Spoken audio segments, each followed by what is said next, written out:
Okay, awesome. We're recording now. I was just pulling up my notes and stuff so I can timestamp.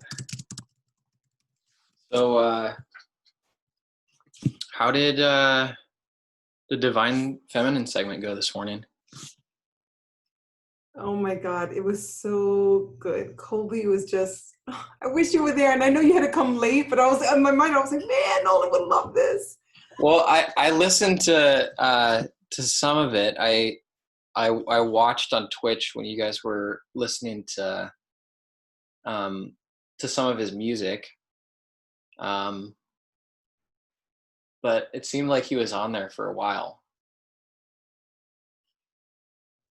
Yeah, he stayed the full 2 hours and showed us his work and talked about his journey, his faith, his spirituality, his family support, his travels and his work with the youth and hip hop. It was really good. I can't wait for you to watch it. It was really, really good. And I've known him for a couple of years, and just to hear his story was like, wow, I didn't even know that. I thought he was awesome. You know, he's just such a beautiful heart in his mission. It's so amazing. And he inspires my son. You know, like that's what I love. He's inspiring the youth, and he has such an amazing message. So the inspiring the youth was like, I think he's awesome. He has a great family. Glad to hear that. That's super cool. He was amazing. And I didn't even know Jackie had a son. I had no idea. Oh, I was like, what? I have twin boys. They're going to be 19 in September. What? Yeah. How did I not know that? I had no idea. I was like, what? Jackie has a son? Okay. Because Colby was saying that, or no, you were saying to Colby about your son loves he played the second video. Yeah. But that was actually collaborating on 2 songs together right now. It was incredible. I was like, oh my God, he is so good. His lyrics, everything about it, even the music video. I mean, it was amazing. And he said his wife helped create that, Mallory. Like, they're just like a powerhouse of. Oh, you should It was incredible. So supportive, and she's there with the baby, and he always gets down and he dances. And you know, I'm all about family, so of course, I'm like, and his dad is always in the background singing and dancing, and I'm like, okay, how beautiful is that? Like, that's why he's such a creator, and that's why he's so inspiring. Look at the family support and the love that's there, and they believe in him, and they celebrate his mission and his work. It's so healthy, it's so balanced, and that's why he's able to manifest like that. And he radiates, and I was like, oh my God, when he said he would come on, I was so excited.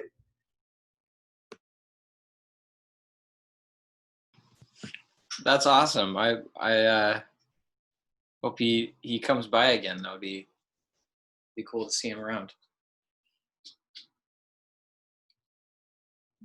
Oh, I definitely will. And I wanted him to, one of the events that we were supposed to have, I wanted him to perform. And then all this happened, and I'm like, oh my gosh, we're gonna do we're gonna do amazing. We're doing amazing things. And we have so many amazing people that we're unstoppable. We just have to find each other, connect, and share these contributions together, inspire one another. I'm without words.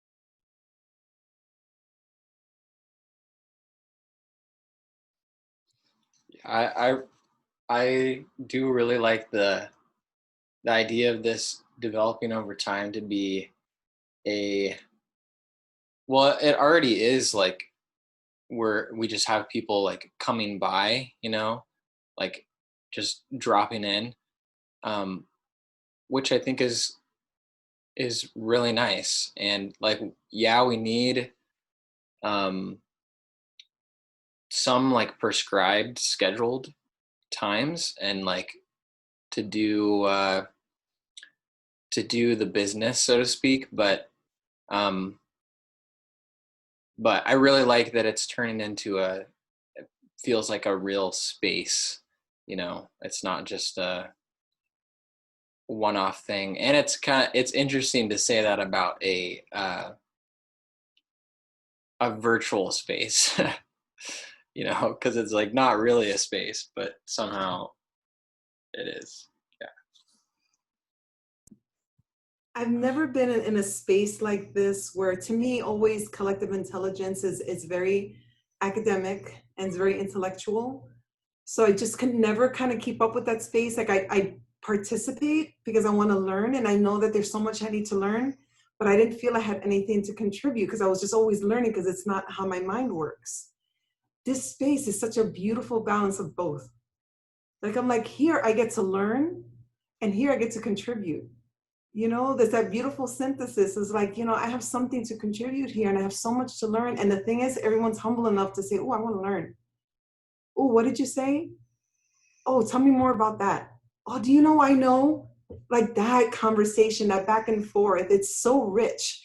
And it bypasses like the brain and mind. It's like the brain, the blood-brain barrier is like crossed. It's like our spiritual and brain barrier has been crossed, and we're just merging the two and integrating the two in this space, which I think why I feel so sacred, because we talk about everything.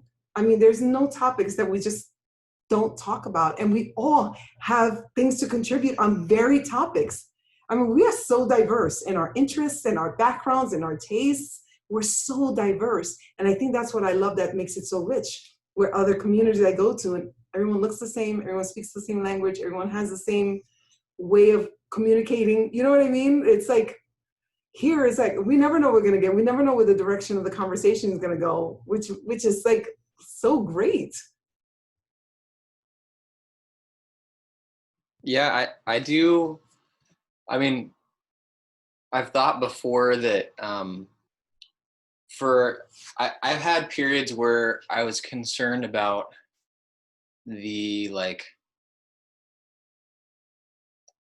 the type. I was concerned about that happening, of about us like attracting a very specific type of person and kind of being isolated in that um echo chamber, so to speak. And I still like feel the need to bring in like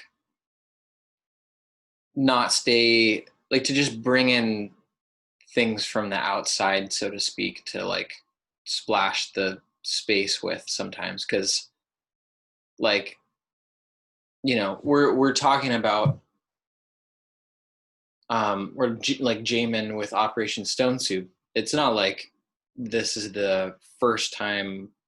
It's not like nobody's doing things to feed people already, you know. So it's like, which is where, and I know he's not necessarily saying that when he's like scheming, but like there is a lot going on outside of these conversations. That's all I'm trying to say. And so I just want, like, it's super important to bring that in, and it's been really nice to see that the space hasn't just been a an extrovert's paradise, so to speak. It's definitely challenged me, and I think in a really good and healthy way. Like I think I'm the most social that I've ever been. Like I've been, so I feel like more and more free in what I'm saying and expressing.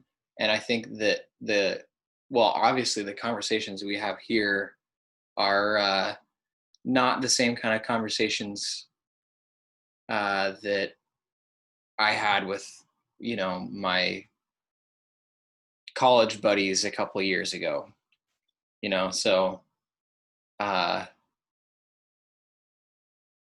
yeah, and I would have considered myself pretty introverted. You know, I'll still consider myself pretty introverted. I can talk once I start talking. um but it's been nice to see like um that we have, you know, characters that will hang out and listen intently and then jump in and have their time. But there's a diversity like you're talking about that I think is really healthy and interesting for sure. Yeah.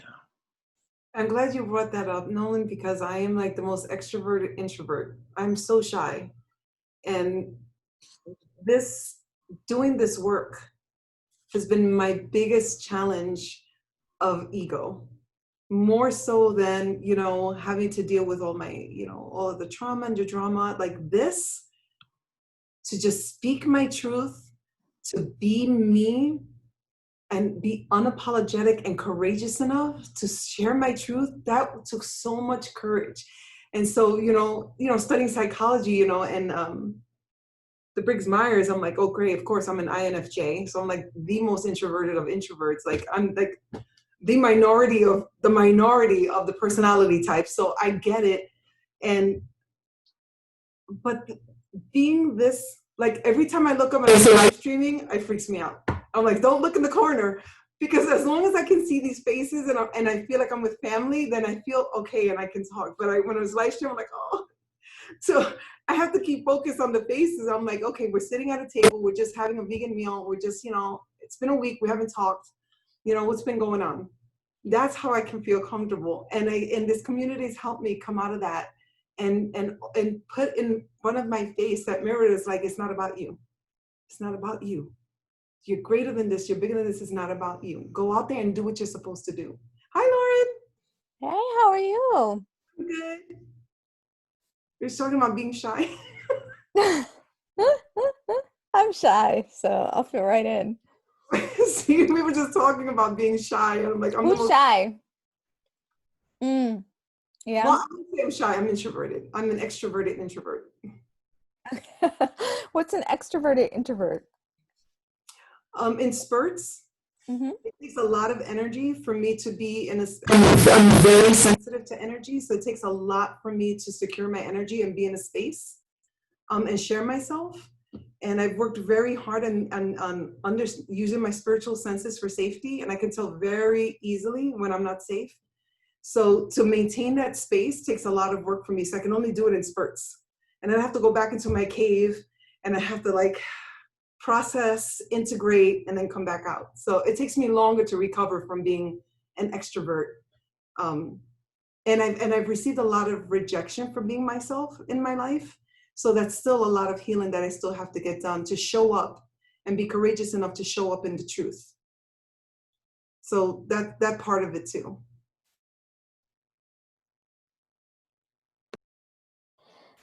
I just feel like from our conversation last week, let me go look at it. I kind of feel like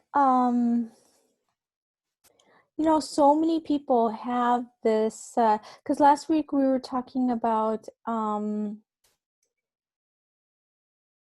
kind of like the people who have so many interests and bringing those together into an integrated whole.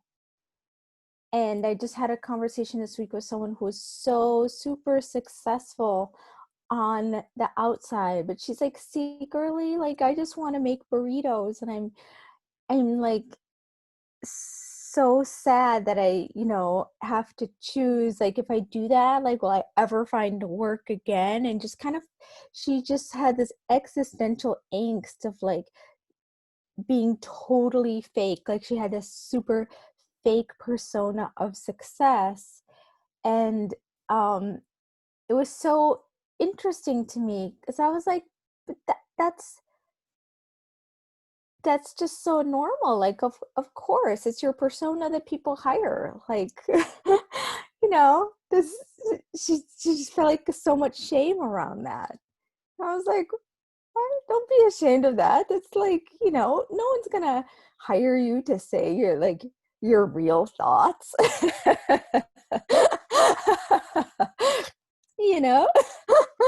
She's like, I hired a publicist. Like, That's what happens. People want to pay for what they want to hear. Oh, I'm sorry.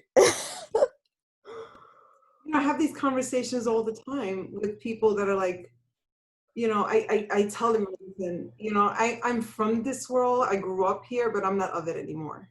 I don't live in this world anymore. I can navigate the matrix really well, but I'm not of that world anymore. And so I have these conversations with people that are constantly like, oh, well, that's because you live in La La Land and I have to really live in the real world. I'm like, I'm sorry, that's not the real world. This is the real world. That's not the real world. And if you don't know how to play the game and how to be authentic, that's what's going to crush you. And that's going to be a spiritual crisis, whether it's here, it's 20 years, it's on your deathbed. You're going to experience that spiritual crisis because you're not living authentically. So that takes courage to do that. And you can be successful and be authentic, but it takes a lot of work. And you got to be willing to commit to that work. Mm-hmm. What kind of work do you have to do to be authentic? Oh, it's all the spiritual work. It's all about the forgetting all of the BS that the life has put on you, all the BS families put on you, education, religion, culture, society. It's all about purging all of the prescriptions that we've inhabited and remembering who we really are, who we were born to be. That's the biggest journey. It's unloading all of the crap that everybody told us that we're supposed to, all the shoulds, all the couldas. You're supposed to. This is the right way. This is the roles. None of that is real. None of it. And none of it exists. And true bliss and joy is when you can leave that illusion behind. That takes a lot of work, and it usually takes a lot of spiritual crises to break through the ego, which is why suffering, we get lost in the pain, and then we get trapped in suffering. But the pain is there to guide us in the direction that we're supposed to be in, but we have to be courageous enough and learn enough to look at that pain and say, what is it communicating to me? Why is it showing up? What am I supposed to learn from this? Instead of running from the pain and hiding from the pain and being a victim of the pain and blaming the pain. Be friends with the pain, love the pain. How did I get myself here? What am I supposed to do with this? That takes a lot.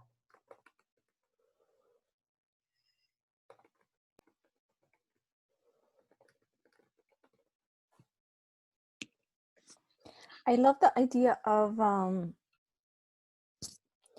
of being a space. Hi, Sarah. I love the idea of being a space where we for polymath weirdos to discover their I don't know what the word is. It's not really purpose, but it's like that way to explain to people simply without using too many words. Oh, this is the reason that I like, sacred geometry and this over here. And, to be able to be like, oh, I'm an integrated person and it makes sense that I like these different things. And here's why. I think that's people struggle with that so much, and it's such a gift to be able to do that. The shamans always used to say that language was invented to camouflage feelings and emotions.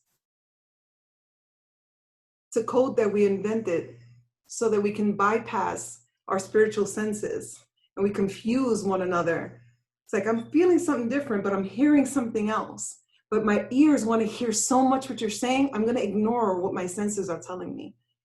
So to be able to actually bring language back for what it's intended, to amplify, to use our bodies as instruments, to take our emotions and our feelings and filter it through our own expression and truth, that's powerful. And that vibration is what heals. That vibration is what we all are. And in this space, we can live in truth, we can share our truth, and we feel safe. So the safer we feel, the more truth we reveal to one another, and the more we resonate higher, and the more we manifest. It's a sacred space we've created here. What are the elements of creating a safe space? And not like a safe space that's a safe space, but like a weirdo safe space that's not really a safe space, like a controlling weird safe space where people actually don't feel safe? What's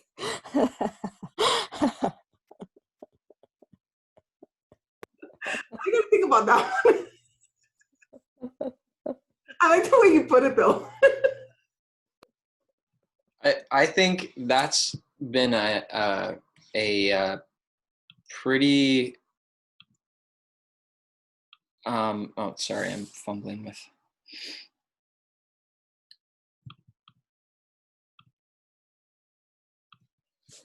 I think creating that safe space is I sense that in Jamin that's been a very significant challenge to find the balance between and being inviting, but also like demanding that people respect each other and treat each other well, and that they don't sabotage or like vandalize the space. I think that's a lot easier said than done, because you want to, like, part of you wants to create rules just so it's really simple and straightforward, or you think it will be that way, but like you're saying, Jackie, what you said about language being used can be used to in this really illusory way. I mean, you can do the same thing with rules and kind of be selective about, oh, well, I actually like this person, so I'm gonna ignore that they kind of broke this rule, and I don't get along with this person so much, so I am gonna inflict some sort of punishment for that rule. So I don't know. It's I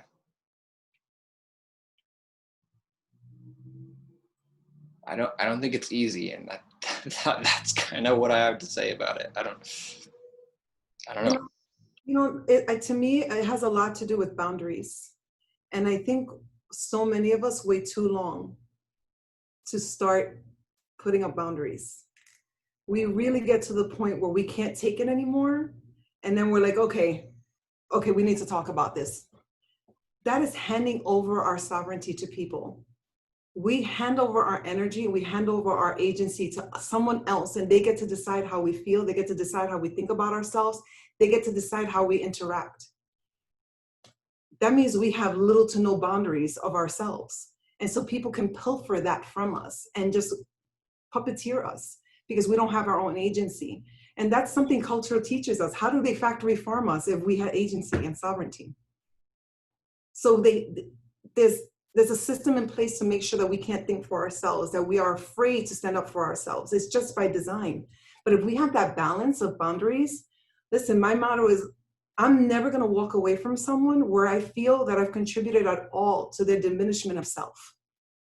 I want that when I walk away from someone, that you feel that I've contributed in a way that you are a better human being for having been in my presence. And I'm a better human being for having shared. We exchange medicine, we heal one another just by being honest and loving.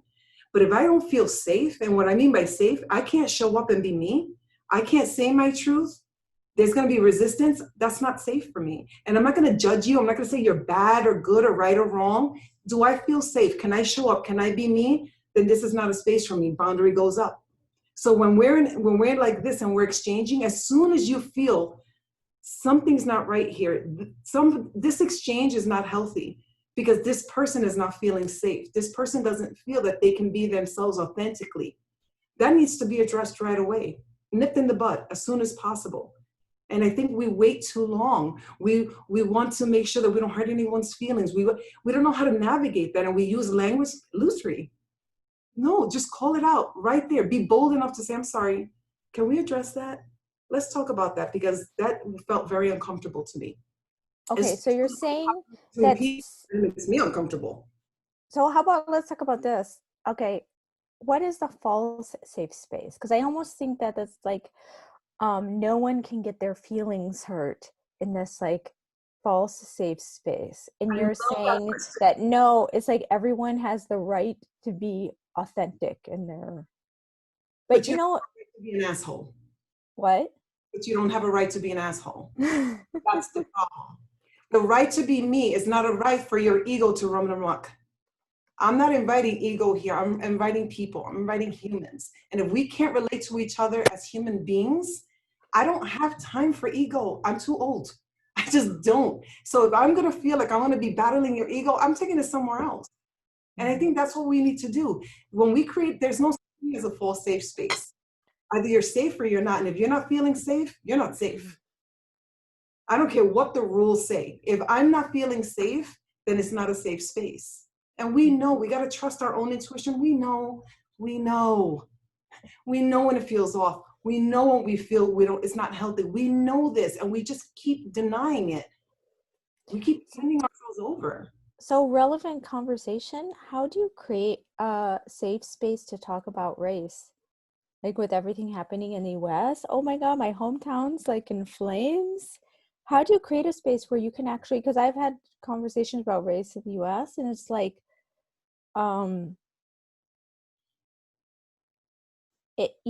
people will just say one little thing and everyone in the room will react so strongly, so you don't even have like real conversations. Everyone's just saying like the party line and like the stuff, like, I've seen like real conversations between people, and it's so different than this like typical like racial conversation. So how do you create a space where you actually can get some work done, where it's not just like people are reacting? That's such a beautiful question, because that's the circles I run in all the time. As like my nonprofit is a social justice education nonprofit. So this is the conversations we have all the time. And matter of fact, before you came on, Sarah and I were having for a while, we were having this exact conversation. And what did you come up with? What were your insights? Sarah was talking as the white girl and I was talking as the Latina. Okay. And what did you make any headway? What did you discover? Sarah, come back. I gotta go to bed soon. I'm really tired. Sorry, guys. I get up at 5:30 every morning, and it's just one of those that's like I'm fading. I'm listening. Where are you, Sarah? I'm in Los Angeles. Oh, okay. I have mask acne right now too, so I'm being very weird about the thing. I get it. I have some skin problems, so. Yeah, I call it mask acne, maskne. Call it maskne. I don't know what to say.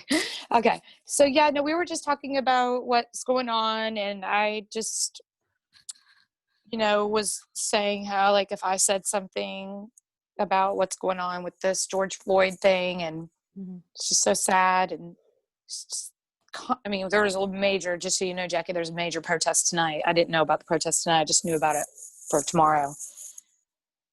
After our climate healers thing tomorrow, I got to go to that. I choose to go to that. But we were talking about, like, if I said to these people, oh, well, this happened because they eat meat, then people would just be like, crazy white woman, like, that ain't right. Like, you can't say it. Like, but even though it's true, they don't want to hear it coming from me. So it's almost like it has to come from people that unfortunately are coded, because when we look at pigs, we code them as bacon, even though I don't, but most people do, bacon or ham or pork chops. And people code different animals as different, people think that animals are ingredients. That's how bad it's gotten, that people actually have things where they're ingredients. But with this George Floyd thing, or with really anything, we're talking about violence and why violence happens, why depression happens, why pretty much everything that happens, the cause and effect by people's actions, are because they're choosing, unfortunately, the normalized violence, even though they believe in their mind what they're choosing is like cage free. It's violent. It doesn't even matter, because it doesn't matter how it got to your plate. To them, it matters to the animal, but nobody else. But it's just like, if I was thinking last night, like, they said that they had I think it's 3 officers involved, or 4. And there's a young mayor of Minneapolis, but they said that held him down. And I was just thinking, wow, they hold animals down every day, right? They just hold them down and put their fists in them and rape them, right? And they do this is all the time. This is inherent. It's just a part of what they say is the food process or the food system. And that's what they do. And so when they're doing that to humans, you know, of course it's terrible. You shouldn't be hurting anybody, but we got to stop hurting everybody, not just anybody. We have to stop hurting everybody, including animals. You have to stop seeing animals as livestock. That's a main problem, is the speciesism and in assigning names and values to, you know, your life. Like this guy, George Floyd's life was viewed invaluable to those who killed him, right? But he's valuable to those who loved him. And he's valuable to the earth as a human being, whether he is polluting it, whether he's eating animals, whatever, he's still a human being with feelings, just like pigs, just like dogs, just like cats, just like squirrels, just like dolphins. We always talk about this no separation based on form. That's really what it means not to be a speciesist, is because you look at other living beings and you don't view them as different because of their form or how they walk on 4 rather than 2, or they drink water out of a bowl off the ground because they can't stand up to drink it out of a glass. But just because people are a different color, or they do something different, or they just, you know, it's just crazy the way people treat each other. But like we said, we live in a system of normalized violence. Everything that happens 3 times a day when people make their choice, 99.9% of the people, or 99% of the people, are choosing violence, and they're not consciously choosing violence. It's not a conscious choice, because they think that they're doing the right thing because of societal norms, because of what society says. Society says this is bacon. Society says this is a pillow. Society says this is a piece of art. Society says that Jackie is different than me because she's different color than me, or she speaks maybe a different language than me, or she has a different religion than me, or whatever, just because we all know that everybody's not the same. No, even sunset is the same, right? Every night when the sun sets, there's no same sunset ever. But we're not going around and murdering sunsets. You know what I mean? That's more of an inanimate object. But we had to talk about how if I presented something, what it would be translated into. And that's really what, you know, basically it's lost in translation. Almost everything we say is lost in translation because we don't share one common religion, one common language. So most everything is lost in translation, or it's not understood, or I don't know. I just feel that we've come to a point now where we have to start being real and saying, this is what the real issue is. This is it. This is just stop killing and hurting everybody. And it just seems like so easy, right? Stop hurting people. Stop being mean to people. Stop kicking your dog in the face. You know, like little things that people do, they don't even think is violence. You know, like swatting a fly, you know, like smacking a fly against a window to kill him or her. Their whole family is gone. Even though that fly, you don't want that fly around. Their family probably wanted that fly around, but you know, little things. I think really when you become vegan, then you raise your level of consciousness. And that's when you do realize that it's not just you in this world, and not everything's for you. Me, iPhone, right? He named it that for a reason. He named it iPhone for a reason. My phone, iPhone. So it's all about I. It's not about anything else, unfortunately. And everybody's taking pictures of the at the protest, and everybody's going through the fires to take pictures of everything they burned down so they can post it. And it's like, dude, don't you want to try to stop it? Don't we should be outreaching and having people come to us during these riots and saying, hey, here's a sandwich, give them like some type of tofu-less sandwich or something, eggless tofu sandwich or something. But I don't know, have some kind of a help there, like a help desk or something. I don't know what you call it. But then now people are getting back on other people for going to the protests and saying that they're going to all these protests without masks and all. And now that's a problem. It's like, Jesus, the whole reason why we're in this pandemic is because of animals. And the whole reason why these people killed this man, this innocent man, and ruined his whole entire family and ruined everything is because of animals. So we have to stop that. We just have to stop that.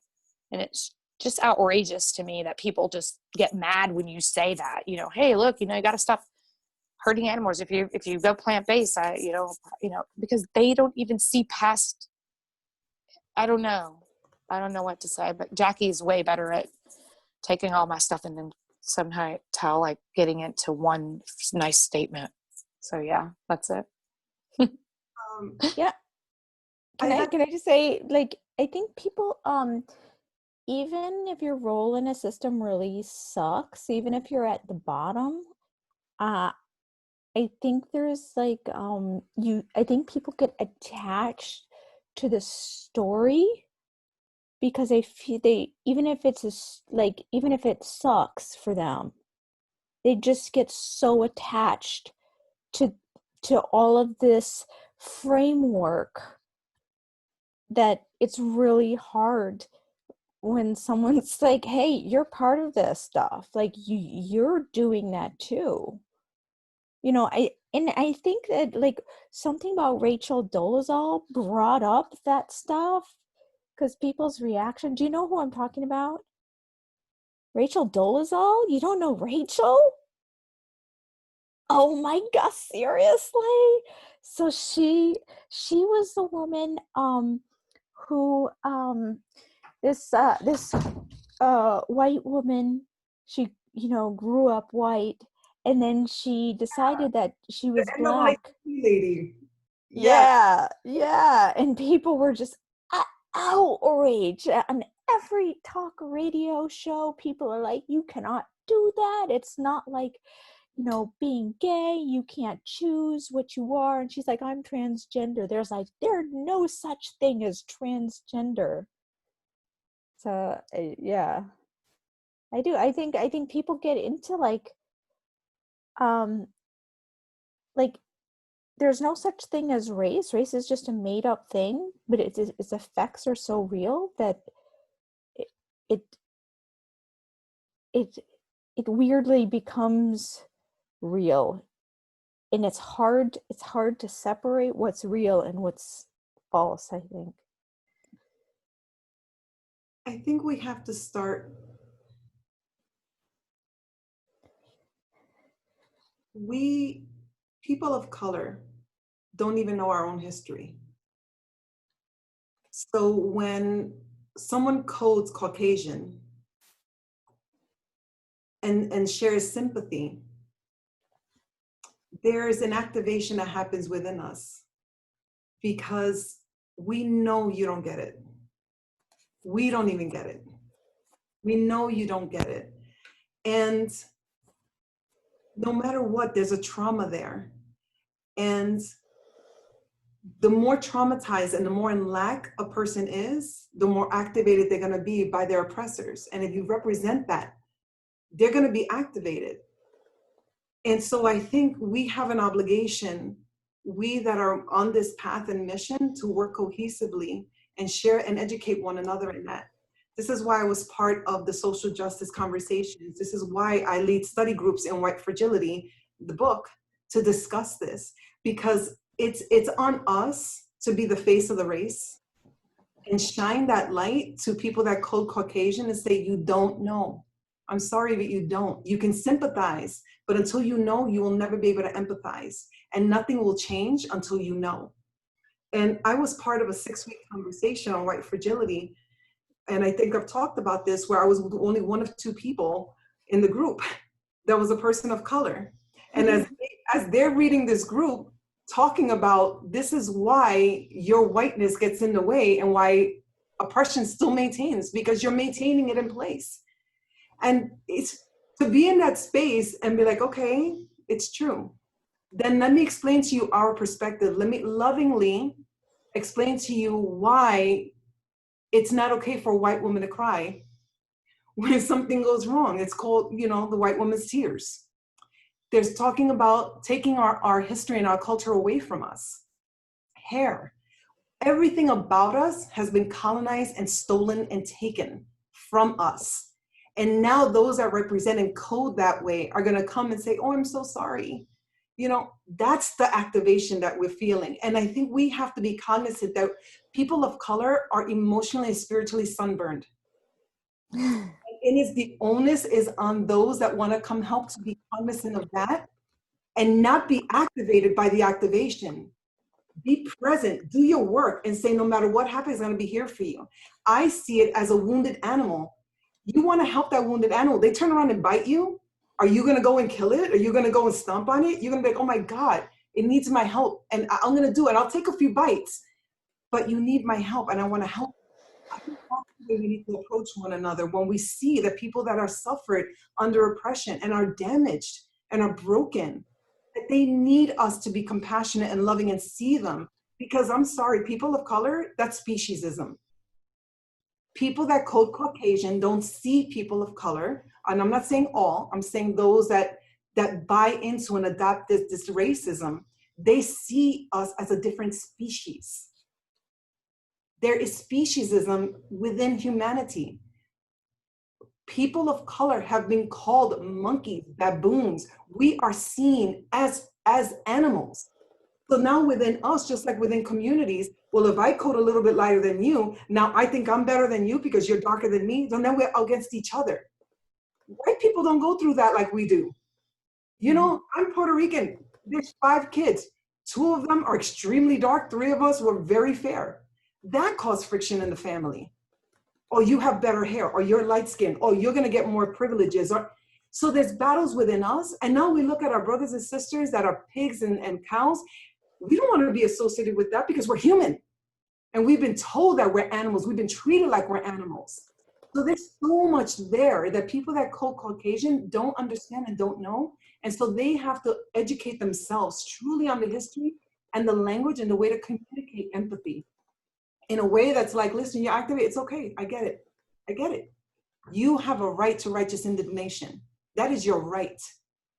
I'm ready. I can take it. I'm not going anywhere. I'm here for you because I love you. That's where we need to get to. And that takes work.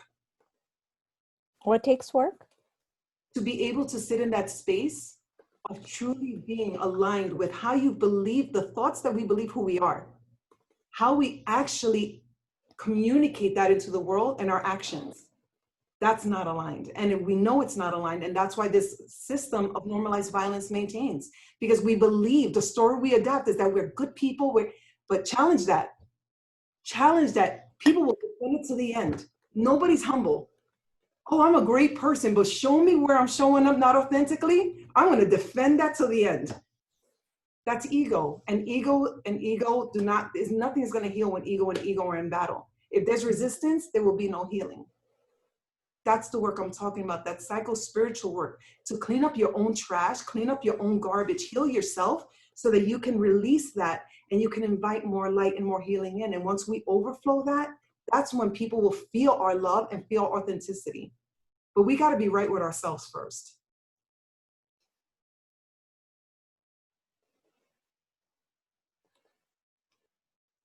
So how do you introduce the conditions for ego to be minimized? Within self or in my environment? In an environment with people. I don't go into unhealthy environments. Mm-hmm.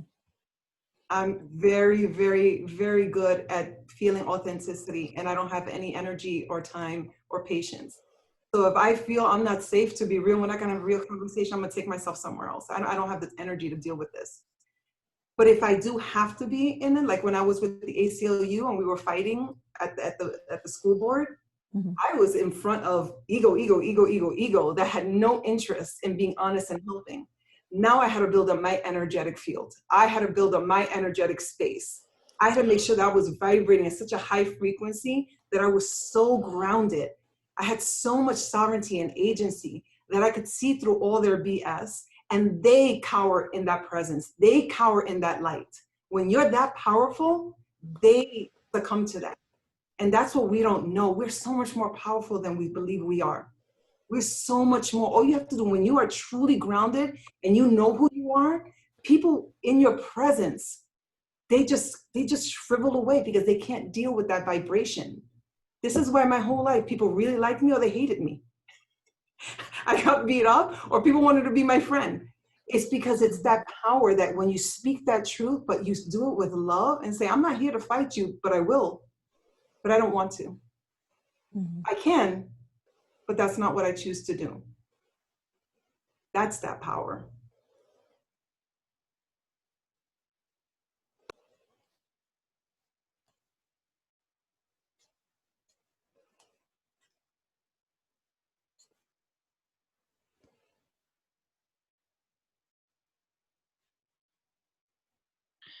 I think that what you were just speaking on, Jackie, well, that reminded me of something that Jordan Peterson has said or written about uh, with like your like having a sheathed sword or having teeth. He talks about that like that sometimes people claim virtue, that it's basically virtuous not to have teeth or to have the sword at all, but that actually the real virtue is having those things and knowing when to use them and using them wisely. And I think that, to get back at a question you asked earlier, Lauren, I think the Lauren had asked about what is like a false safe space, and I hear what you're trying to get out there, and I think that a part of that is when people are using that as a guiding principle, like they're, because like Jackie, you and Jamin are a part of this like group of people that are a part of my life or have been a part of my life, where you're like it's a little bit hard to describe, but there's like a paradox of the this like intensity, but also this peace, and like it's really engaging, and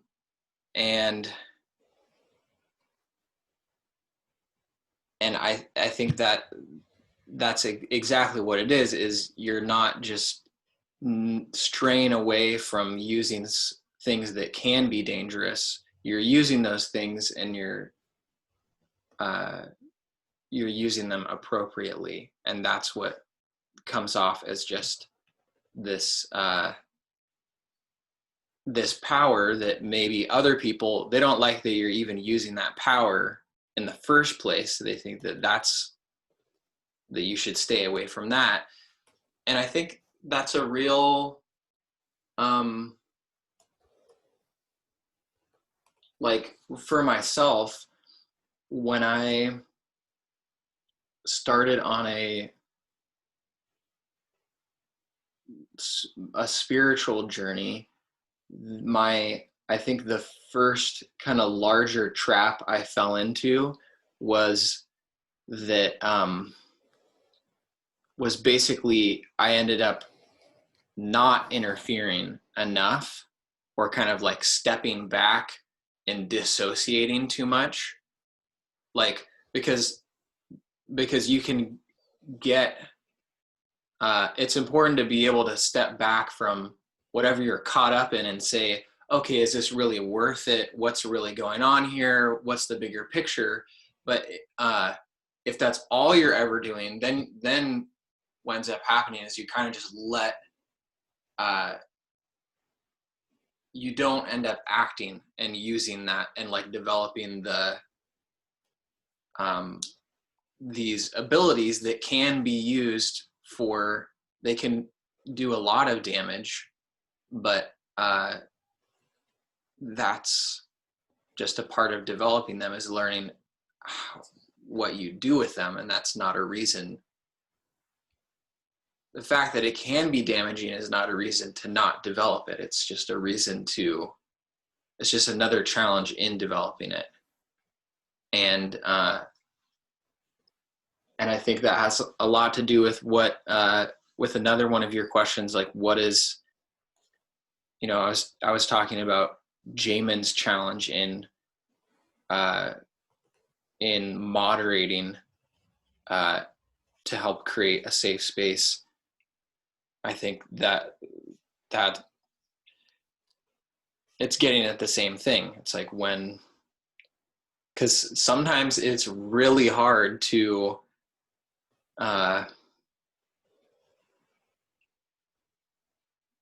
jump in and basically be like, again, using words in different ways, to be willing to look like an asshole, but you're actually helping people out, you know.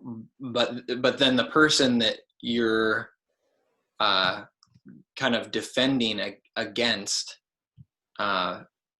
it's super easy for them to hold that against you, and you have to be willing to go there to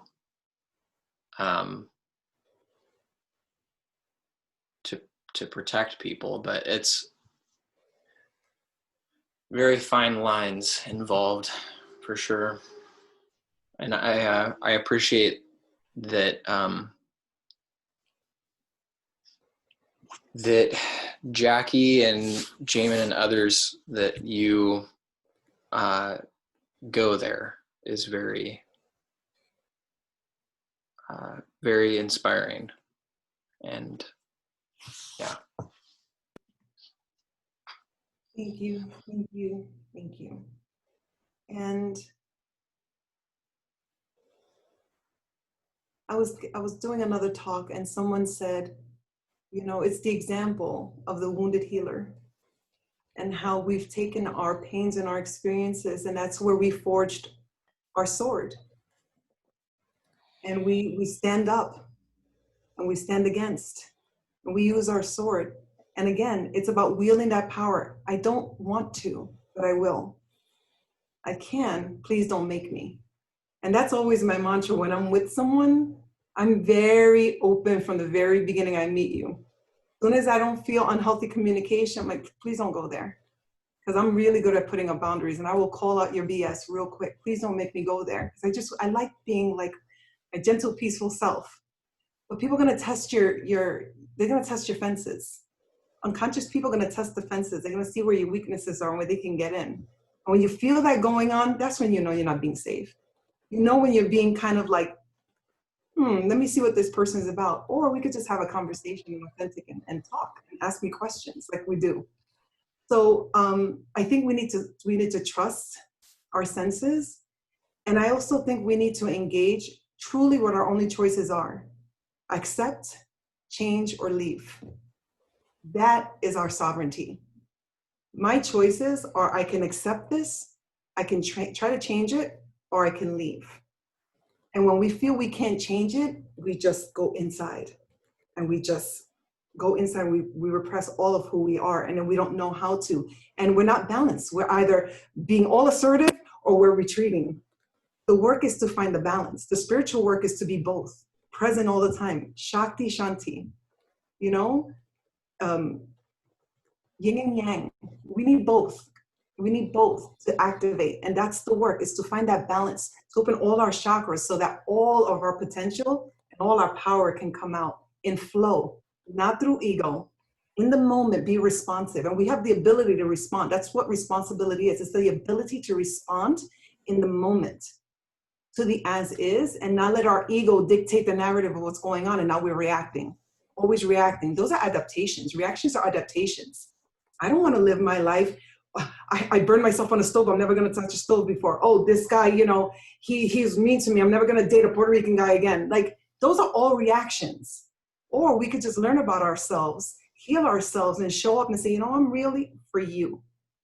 This person is talking to me. What is this person telling me? And I'm not going to allow myself to project on this person my story and my history.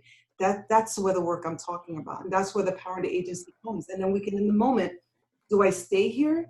Can I contribute? Can I help this situation? Or is this not healthy for me and I need to go? But that's always where our choices lie. Accept it, change it, or leave. And most of us get stuck in the changing and want to change because we want to change the situation to suit us. Instead of having our own power to say, this is not good for me, I'm leaving. That's the trap we fall into all the time.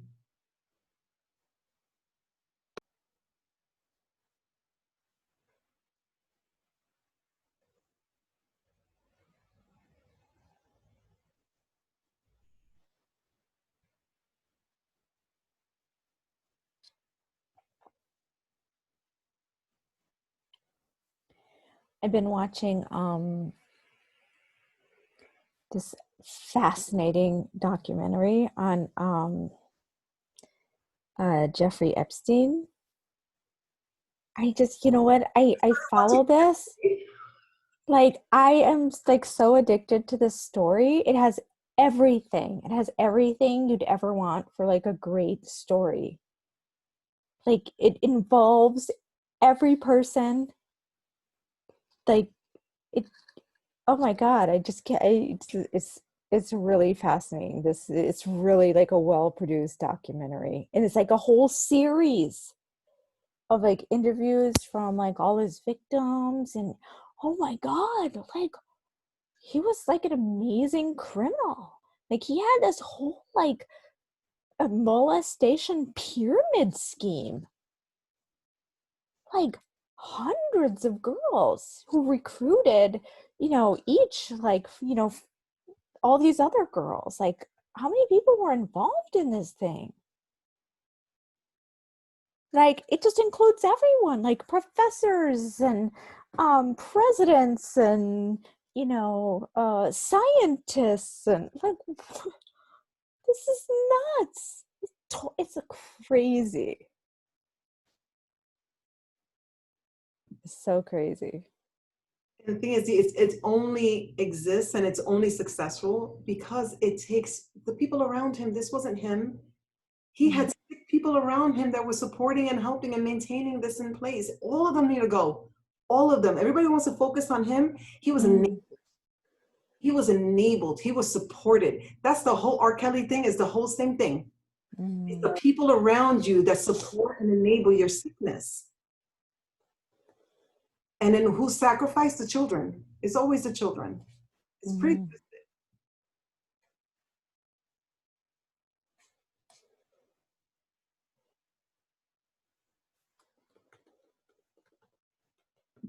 I'm going to run and take a quick body break. I'll be right back. All right.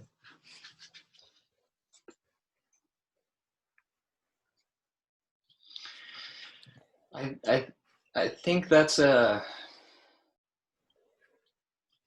it's an interesting example of, like, with the internet and all of these different ways of our collective intelligence improving, oh, hey, Melvin. Welcome back. Hey, Melvin.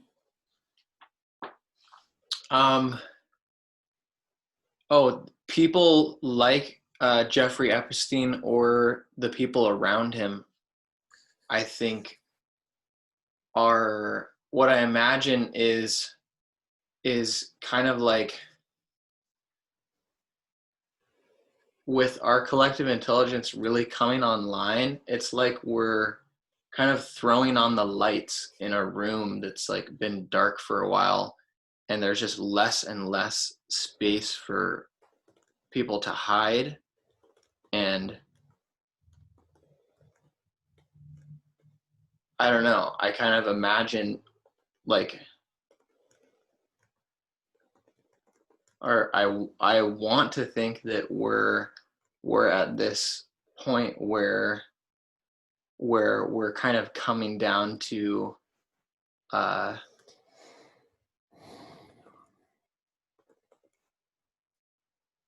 like, I don't know, I like to think that we're crossing a threshold where you're not going to be able to, people aren't going to be able to get away with things like that at some point. Like, I don't know.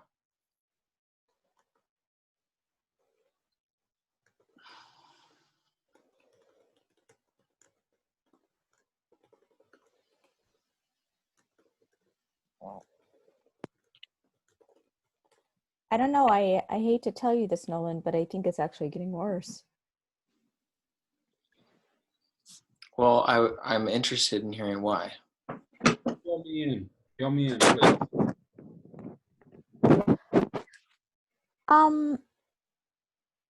So I would say, you know, the New York Times had it was a really good article a few weeks ago. I'll find it for you, about sexual abuse and how it's actually spreading exponentially right now. And I talked a few weeks ago about how I think it has to do with teams, and it's actually like aided by technology and algorithms, even like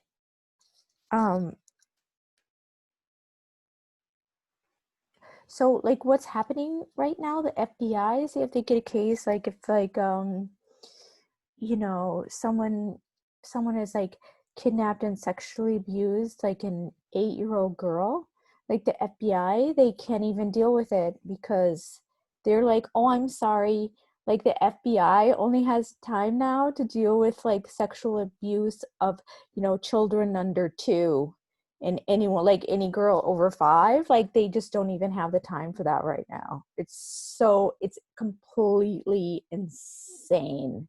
And now these guys are like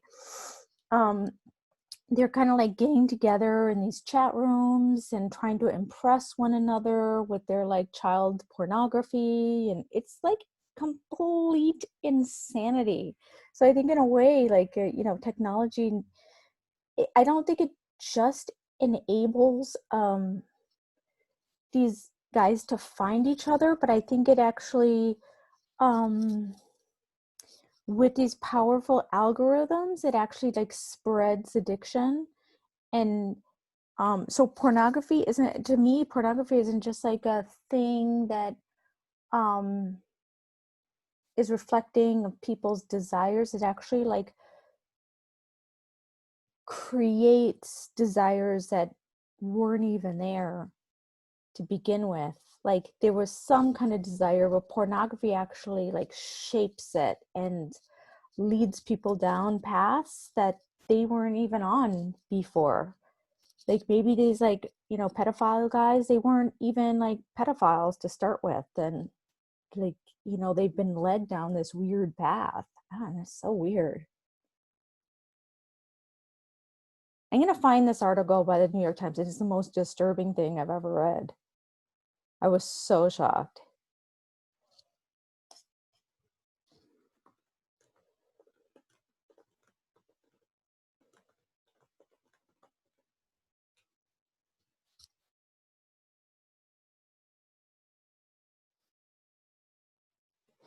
And I also think that with stuff like AR, and you know, there I mean, there are things now that people bye Emery. There are things now that you know, like have you heard of revenge porn? Where like people film like having themselves, like guys film themselves having sex with a girl and then post it online, you know, without her permission. And so like like her classmates are watching pornography of her. Like that's crazy. That didn't happen when I was like a teenager. You didn't have to deal with that kind of stuff. Like that is insane. And now with AR, you can actually start having like, you know, people can have like post-it notes like pinned to their back. You know, before it was like kick me, but now you can actually like pin a video. You can pin one of those like revenge porn videos so that only certain people can see this video, like when they walk past this girl in school or something. It's like this video is above her head. Like that's crazy. That's totally insane.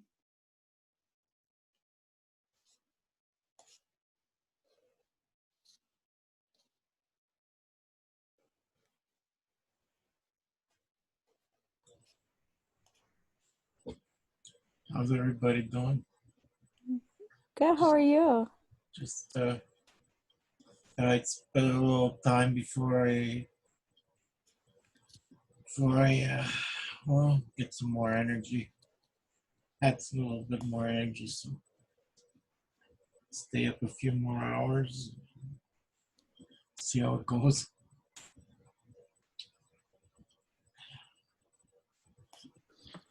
Welcome back, Emery. Long time no see, no. Kind of on a different schedule these days, you know. You got the split, the 5 hour splits.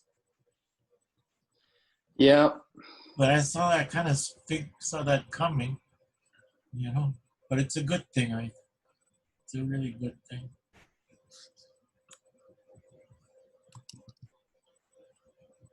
Good to see everybody. Lauren, Alvin, Jackie. It's good to hear your voice, Emery. It doesn't feel the same unless I hear your voice. My voice was in a lot of pain today, so I'm experiencing a lot of pain today. Oh, I'm so sorry. Medication. Taking medication. Doesn't sit very well with me, you know. I hate taking pills and stuff. And you know, it's like I take about 60 of them. 60 of these well, I should do a recount on what I'm taking. Taking too many things. Not a day, but during a week. Okay. Over a week. About 8 a day, I guess. And then these Tylenols, you know. Nothing worse than a Tylenol. And they say I can't take Advil because Advil I can't take the Advil for some reason. And pushing this Tylenol business on me. Anyway, that's neither here nor there, I guess. But you know, in a way, well, we all want to keep healthy, eh? And I guess part of coming together like this is, you know, trying to get people back to health, and this is our opportunity to do that. Find ways of doing it better. Every week we're getting a little bit better at it. You know, finding ways to bring people together. And, it's an ongoing process for sure of living and learning and sharing and molding a better future for us. It's looking good, right? The Brooklyn Eats coming up. Yes, I think we're shaping up nicely. Yeah. You always have such great ideas. So thank you for contributing as much as you can, Emery. I really appreciate you. Yeah, me too. Appreciate you a lot, everybody. You know, just hanging in. There's so much going on, so much, with these riots now too, getting into the mix. It's terrible to see that happen. But it just goes to show you how quickly and intensely people get manipulated, into action, and not always for in the direction of doing reasonable action or well measured actions. And once that genie gets out of the bottle, it's hard to put back. Terrible to see that. It's terrible to see that happening.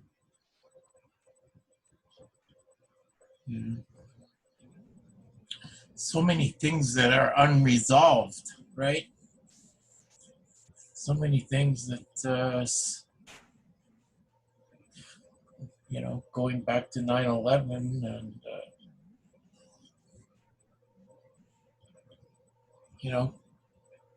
so much to deal with. We got these things happening. The killing. Like when we talk about these killings and deaths happening at the hands of police, it's a problem of in the training, in the mindset of authority. It's they're trained to such a degree of kill. It's the killing mentality. It's on target. You have to hit the bullseye. You gotta be a perfect kill, because you can't take a chance that millisecond of response, it could come back and kill you. Like if you take it to such an extreme that there's no time left in the real world for evaluation of a situation. And the ultimate training of training of death. It's terrible. And especially when there's so many ways people could, regulate problems in a non-harmful, exterminative way. I mean,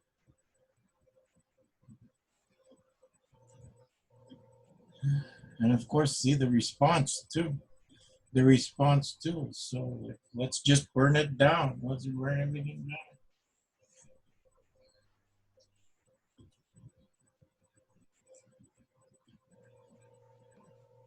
Anyhow. Melvin, I'm glad you're back. We were having the talk about racial conversations and how to navigate those conversations. I'm glad you're back, my friend. I'd like to chime in. Lenin said, and it's true, that the role of the state is there to maintain the status quo. And that's what the police is, the state. What happened a few days ago, and it was so graphic, it was symbolic. This here police had his knee on this man's neck. See, historically, this system, the criminal justice system in particular, have had its foot on the neck of people of color, particularly Black people, for over 350, from the beginning of the history of this country. That foot on the neck, that knee on the neck was just symbolic of what the trauma that people of color, particularly Black people, live with. I have a friend, and she's a white female. Her comment was that, did anybody hear this police officer who had his knee on this man's neck and murdered him, utter a racial word toward this man, implying that, minimizing that race had nothing to do with it. The trauma that people of color, and particularly Black people, have lived with in America from the beginning is very deep. And many white Americans cannot even fathom the idea that you could just be riding down the street and the cop will racial profile you and kill you. That don't even cross their radar. But every person of color, my daughters, we always tell our children, we have to tell our children to behave a certain way because they will kill you. And most white citizens don't live with that trauma, that consciousness, that awareness, and then now it's surfaced. It's hard for them to fathom that police officers are murdering Black men and women merely because of their color. But the same system that gives permission and condones and protects these murders is the very same system that's destroying this earth. It's the very same system that when we're talking about the objectification of the feminine, it's the same system that grew out of this whole thing of the domestication of animals, the commodification of animals, the objectification of animals for profit. And it created this mindset that certain people are less than and they're deserving of it. This trauma comes in different layers. And I am aware that white Americans, particularly poor whites, have known a lot of hardships, a lot of pain and suffering, but none of their pain was because of the color of their skin. They don't even have to worry about being lynched. The pain and suffering that white Americans endure is social and economic cause. Social economic injustice is not because of the color of their skin. Just like what women endure, I don't know it, it's because you're female. The insults, the advances, the discrimination, all this attack on you just because you are female. And the brutality that historically people of color, and particularly Black people, have endured in this country for centuries is a form of oppression and pain and suffering that most white Americans can't even fathom, don't want to try to wrap their mind around it and look at it. Because once you have that consciousness, your awareness that human beings are being killed because of their color, with that awareness and the morality that comes with it, it impels you to do something. This is the same reason why people don't want to wrap their mind around animal brutality. What's happening to animals? don't want to look at it. Because once you recognize it and see what it is, you have to do something about it as a human. People don't want to stop eating animal flesh and don't want to recognize the harm that the animal flesh is doing to their bodies and to this earth. Because to recognize that, to have that awareness, it either compels you to do something about it, or you have to admit that something is deeply wrong with you inside. So most white Americans don't want to face racial, don't want to acknowledge the deep layers of trauma and racial injustice that people of color endure in this society and continue to endure today, because it will compel them to question their own existence and to question their privileged status. Again, white people, particularly poor white people, even today, they face a lot of challenges, a lot of difficulties, but it's social and economic. It's not because of the color of their skin. They're not refused admission into university because of the color of their skin, or where they want to live, or employment, and nothing because of the color of their skin. But myself, my grandchildren, and everybody I know and look like me, we are hyper vigilant that not only the cops, but white citizens, Americans, will hurt us merely because of the color of skin, and they know that they can get away with impunity. With impunity. They have the narrative on the murder of this here man is that it was a medical issue, not a murder, a medical issue that he was following how he was trained to do, and it just so happened. That's the narrative that they're spinning right now. This here guy is going to commit murder with impunity. And it's the same system that started at the beginning of American history, at the beginning of American history, that's in place now. It's the same system of injustice, of targeting people of color just because of their color, to maintain that system of oppression. Like I said in the beginning, Lenin said that the role of the state is to maintain the status quo. And the reason why black men are being targeted like that is because in the mind of so many white people that we are a threat to the system. And all we're trying to do is survive and want to be a part of the system. We want to just have a home and send our kids to school, but they feel that we are a threat. And these cops who we can't blame Trump for this. This was going on under the Obama administration. Okay, what we're witnessing now is not the Trump effect. It is American culture of normalized violence. And this normalized violence is in the animal agriculture industry. And that's why we're doing what we're doing, because to uproot this violence, we have to uproot it from its roots, and that's animal agriculture.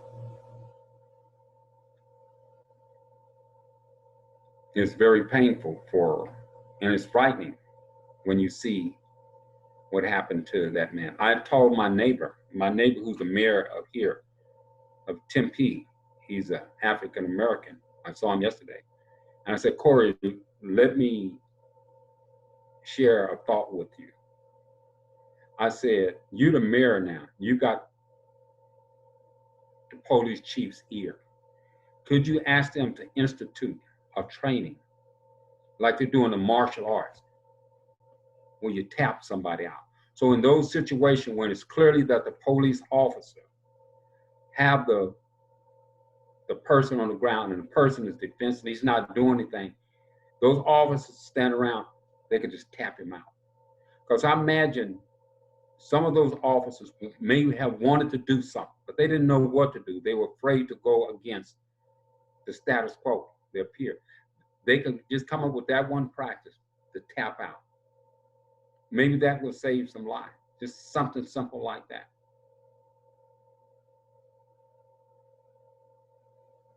It's not going to get any better. The Jeffrey Steen, this guy, the women being raped, being objectified and commercialized, that stuff is just going to get worse and worse and worse and worse until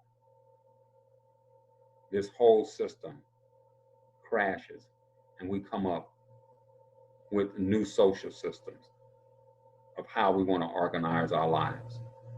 The power structure that's in existence thrives on the objectification and the commodification of the female, of the feminine.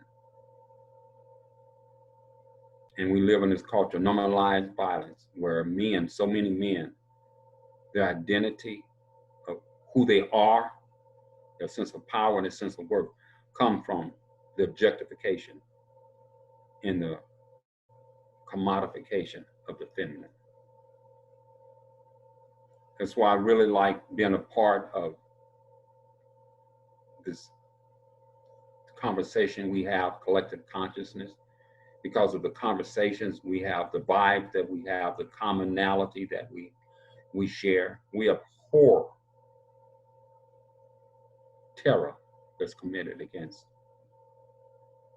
life, the trees, water, the air. We abhor the terror that's committed against the foundation of life in humans and animals.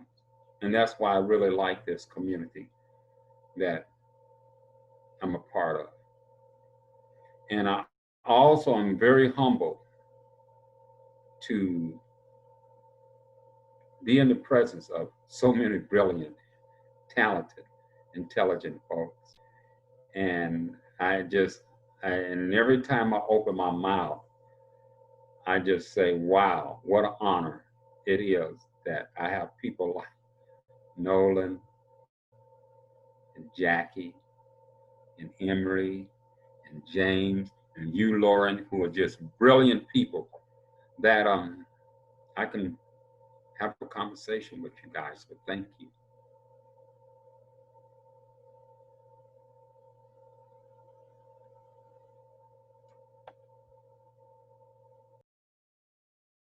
Thanks, Melvin. Sarah and I were talking earlier, and we were talking about writing something, a response to the violence and the connection between our mission and the connections that we know about normalized violence and how it's manifesting in all different areas, and how we need to, as a vegan community, how do we respond to this? Because we need to. We have a moral obligation to respond to this because we know the truth. And all of a sudden, all I have to do is transcribe what Melvin just said. It's perfect. It was perfect. And that's exactly, I think, what I'm going to do. I'm going to transcribe what he just said, because that's the response. That's our response. That's the truth that we know, and that's why we're creating a vegan world. We don't have a choice. It's the only way. We have to stop violence, all violence.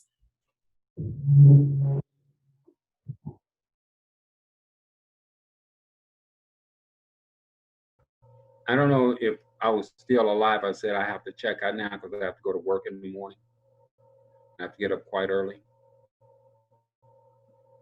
And once again, I want to thank everyone for allowing me to be a part of this conversation. Melvin, good night. Thank you for coming. You were perfect as always. And we're going to do this, my friend. Yes, we are. We are. That's our choice. That's a choice. That is our choice. Love you. I'll talk to you. Be well, Melvin. Ashe. Ashe. Be well. We will. We'll see you soon.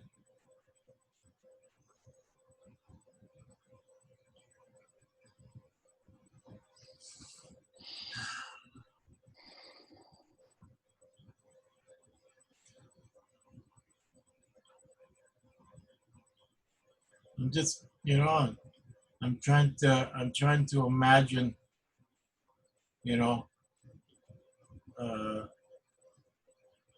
encountering someone of violence in a conversation, you know, like would they ever even contemplate having a conversation, you know, like conversations are beyond are, are, are beyond their reach, I guess. I mean, how does one even approach a person of violence? It's it's um,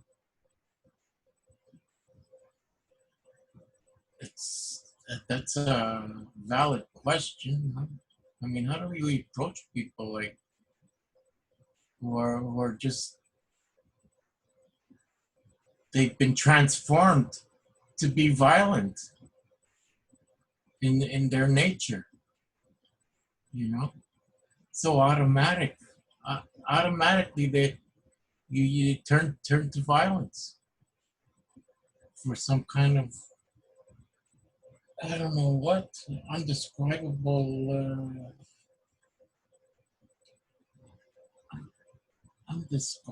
life of somebody to be like that.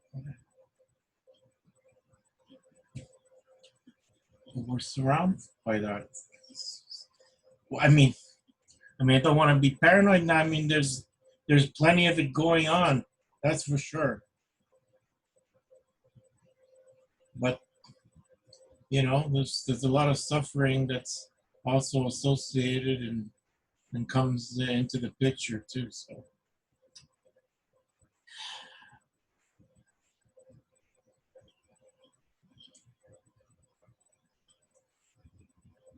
there's a lot to consider, and there's a lot of perspective that's required in looking at these situations. Just mind numbing.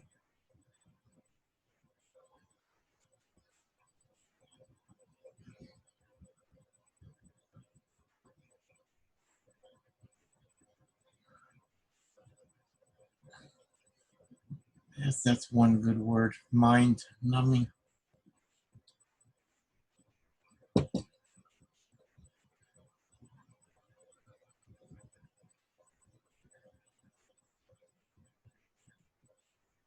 Makes me think of Ken Wilber says, I remember watching him speak, and he said something about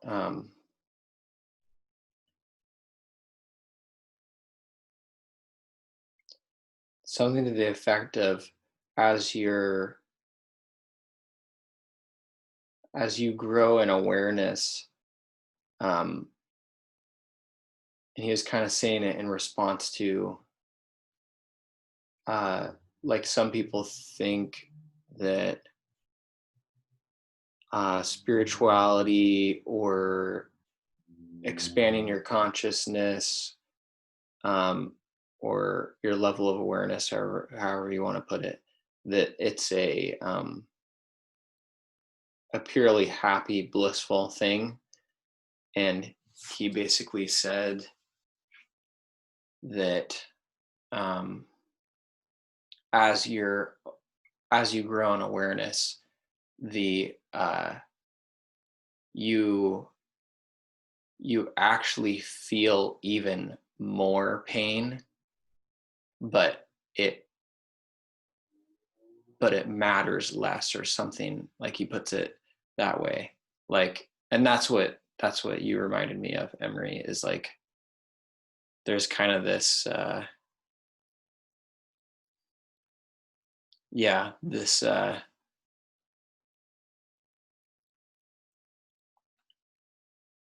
this numbing thing that can be, I think if you're focused on the problems too much and you're not finding solutions or balancing that with some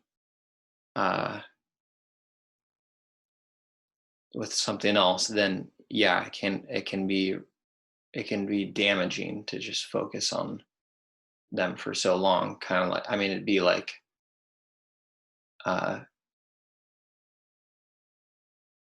it'd be like exercising until you just like tear your muscles apart. You need to rest.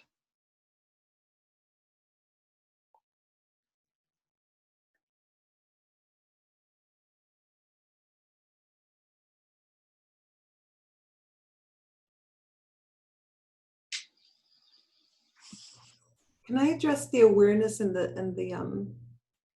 Please. I kind of resonate with that.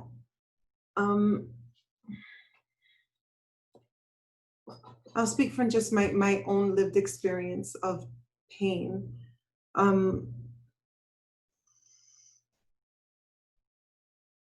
Awareness brings you the understanding that pain is here to serve you. And when we know how we function, we're not afraid of the pain. When we numb ourselves, it's because we're so afraid of the pain. We're afraid we can't survive it. We're afraid we're going to break. We're afraid that it's going to change us and transform us. So we just want to escape the pain, and we'd rather live in a fantasy than deal with the pain. And I think what awareness does is it brings you to a relationship with pain that you, when it comes into your life, you see it for what it is. You see it for like the universe showing you that they've been leading you in the direction that's for your greatest growth and your greatest potential, but your ego is taking you in a direction that's off of that path. And so sometimes the universe is going to knock you really hard to get you back to the path that you're supposed to be. And when you see it like that, then it's an examination of yourself. And then you understand that I need to get to where I need to go, but I need to garner the pearl of wisdom that is shining itself from you right here. And you welcome it. You invite the pain. You invite it in and you say, teach me, because I know I'll be better. I know I can survive this. I know I'm greater than this. And it's in that relationship with pain that you kind of forge that fortitude, that resilience. And we develop and we build resilience when we can invite that pain in, because we go through the pain. We can't go around it. We can't put it on a shelf. The only way to grow is to go through the pain and receive the upgrade and the wisdoms that you get on that journey. And when you come out on the other side, you're wiser and you're better. You're more courageous, you're more resilient, you're more humble, you're more loving, you're more compassionate, and you're more of yourself. So that's why I think awareness, pain is not something that's happening to me, it's for me. And it's that relationship with pain that changes with awareness. And I think that's, at least that's my way of how that quote resonated with me in my experience.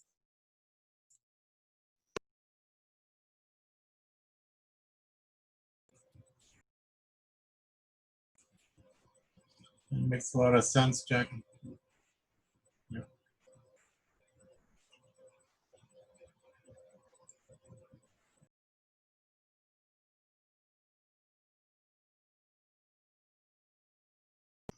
And again, that's part of the work, and that takes a lot of courage, because you have to be willing to sit in that pain and say, my gosh, what am I not seeing? What have I not been admitting to myself? What am I not acknowledging? What was my intuition telling me that I wasn't paying attention? And then we start and then we blame ourselves. What did I do? Am I stupid? Why could I do this to myself? Why do I always, and we don't want to have those conversations and we run from them. So it's just easier to just pretend. It's to have the courage to say, you know what? Okay, what did I do wrong? But I want to be better.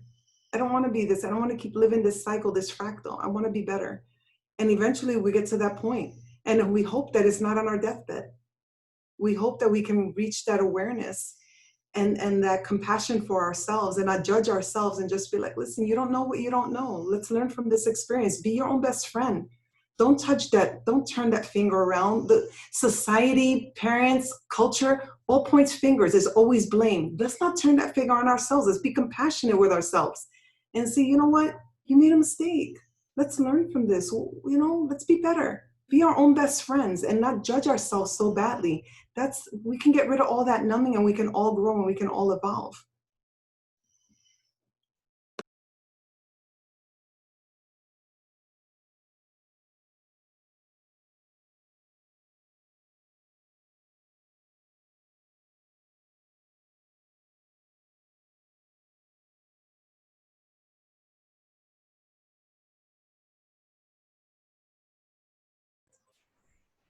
What's your plan, Jackie? Got a plan? What's your next move? You know what? That's such a good question.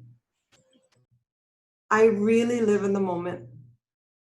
I really live in this day. I wake up and say, how can I show up? How can I be my best? How can I be of service? And how do I be as authentic as I can?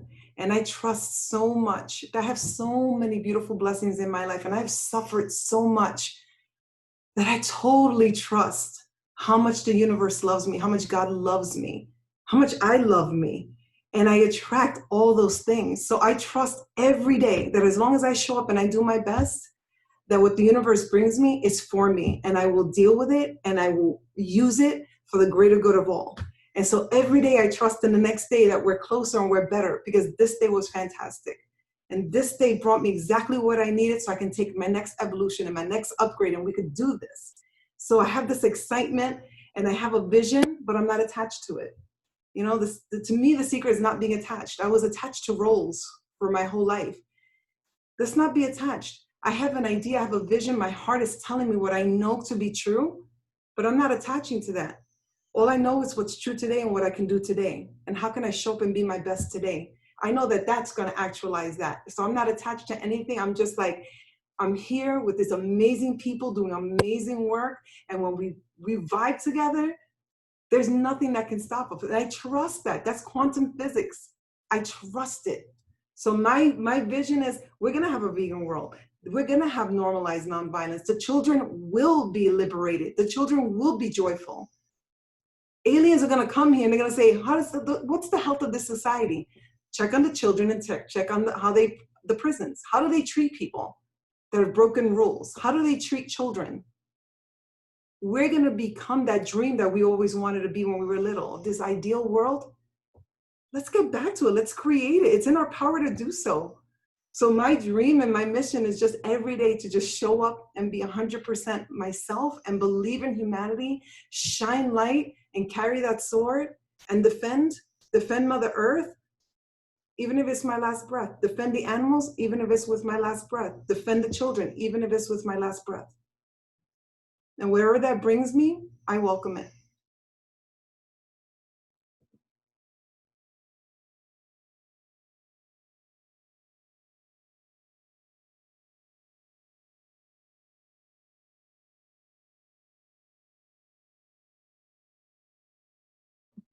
But I'm also very joyful. I like to have fun, and I'm very silly. So, so there's like all of that is combined too. You have to love life, and you have to really just appreciate everything in your life that you have. The fact that I get up every day and I breathe is a blessing. The fact that I have a great relationship with my children is a blessing. The fact that I know people like you is a blessing. So every day I'm just like, man, I'm so grateful for everything I have. And all the stuff that got me here, I love you too. It was the most painful stuff I've ever gone through, but it got me here. It got me here, doing what I love, living my purpose, knowing amazing people. How do I not love that? It hurt. Thank you. It got me here.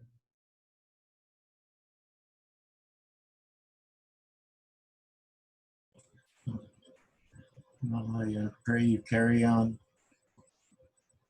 with that.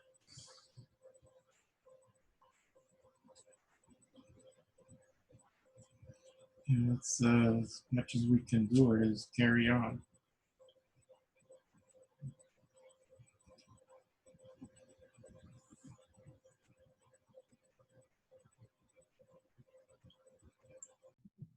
Just do what we know is right.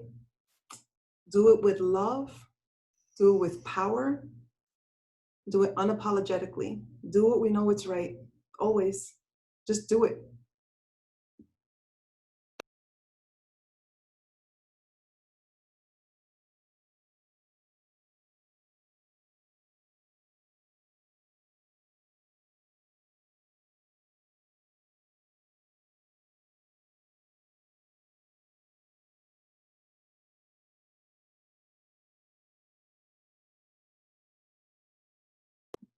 I just had Colby's song playing in my head. Did you see that one? The song that he played, our guest this morning? Did you What see song is that? um Oh, this morning. Okay, this let's see. morning, Colby, two of his That- favorite songs. Yeah, the ones that we can change the world. He's so like inspiring in his lyrics. And it just reminded me, it was playing in my head. And I was like, Colby, I'm channeling you. That was during Divine Feminine, I think. Yeah. He's what was his name again? Colby Jeffers.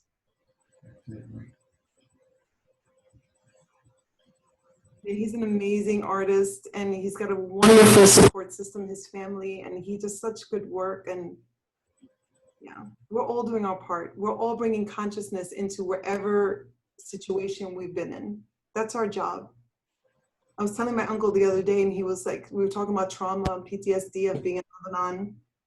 He was like, what do I do with all this? Like, I will never be who I was supposed to be. And I said, you know why? Because you said you're not ever going to be who you're supposed to be. You can make a choice today, right now, in this moment. Change your fractal and be who you want to be. Take all that stuff that you went through. What did you learn? Now take that, transmute it, and I'll give it back to the world. That's your sword. That's the power. What did you learn from that? Now how do you go back and how do you help people that don't know? We just had this conversation about how to take pain and forge that weapon to go out and do good into the world. It's here to serve us. And that's why I thought of Colby and his song. Like, we can change the world. We're doing it. Just the conversation is already changed. None of us are the same people we were a second ago. Now we're different. Every moment we can reinvent ourselves. Every single moment. It's in our power to do so. We just have to believe. Change the story. It changes everything about us. Music is very, very key. It's a very key component to a joyous, fulfilling life. I mean, it's such a beautiful thing to have and behold. Our music that we create for us together for each other. Yeah.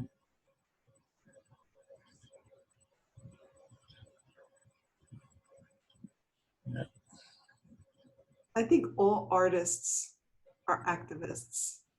And we were talking about that too, how John Leguizamo was talking about the difference between performers and artists. And artists are the activists. They're the ones that take that they understand they have a privilege, that they can see the beyond, they can see the higher order, they can tap into, they're the bridge between the dimensions, and they can channel consciousness from the higher realms into this dimension. And when they do that consciously, that's why you can look at a piece of art and all of a sudden you're just emoting. That's a soul language. That's beyond what this brain can comprehend. What that artist did was channel literally their higher self and bring it into this dimension in a conscious way. That's why you listen to a song and you're just like, oh, every time I listen to that song, you just cry. Because we are literally vibrating with the intention that creation had, that artist. It's beautiful. That's why I love, and especially with vibration, when you're talking about instruments, and you're talking about using your voice, powerful. And now you throw consciousness into that vibration.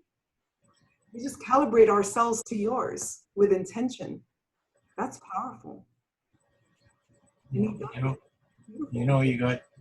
have power on both sides of that musical note.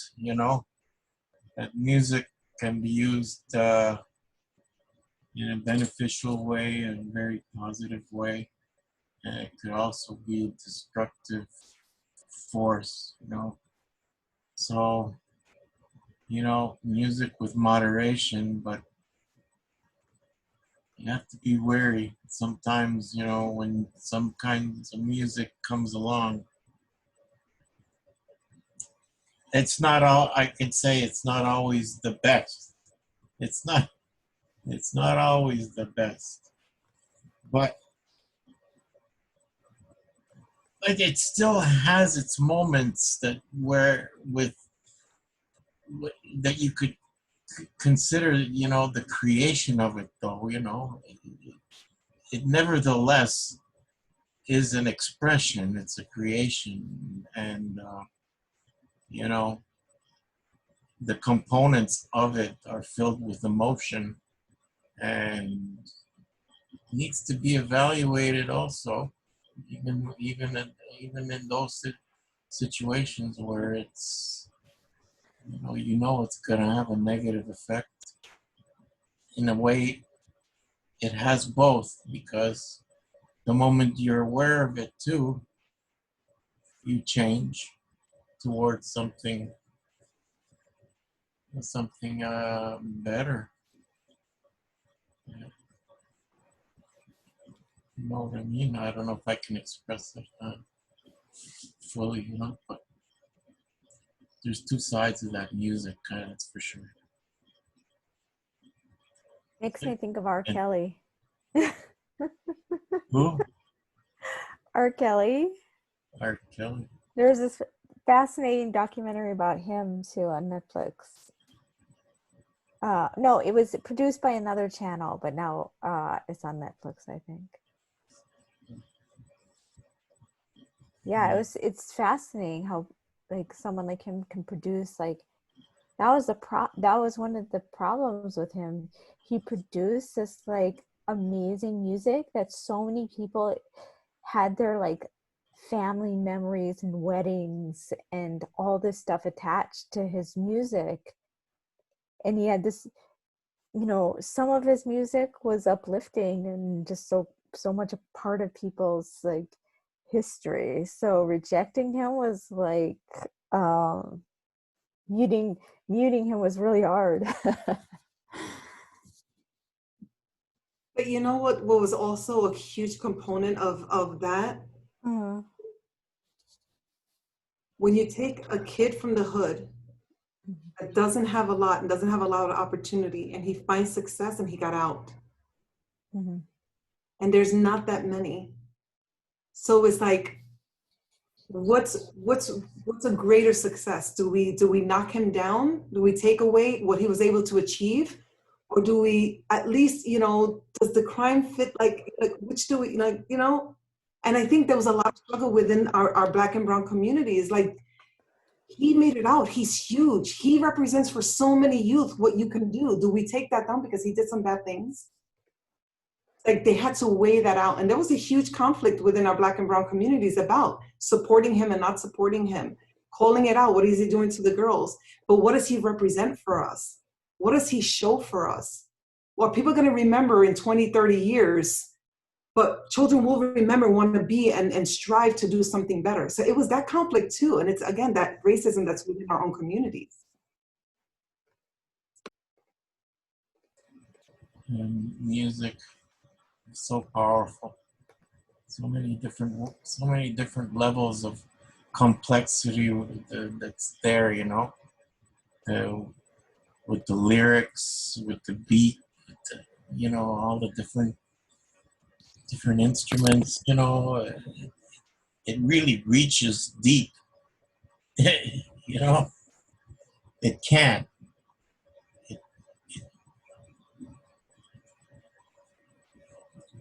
In the right hands, music can do miracles. We're just vibration. Matter's just energy and vibration. So any vibration that's in our energetic field, we're going to resonate with it. It's going to affect us. And I think that's what, the fun part is examining it. Ooh, why is this making me feel a certain way? What, it makes you want to look at the lyrics. It really wants to make you sit and process the feelings. And I think that's what's rich and beautiful about art, is to, like, once we synthesize it, it's like, ooh, why am I feeling this way? What does this feel like? And we can actually go into the artist's creation and feel what they were feeling while they were creating. It's so beautiful. And it reminds us of our interconnectedness through time and space.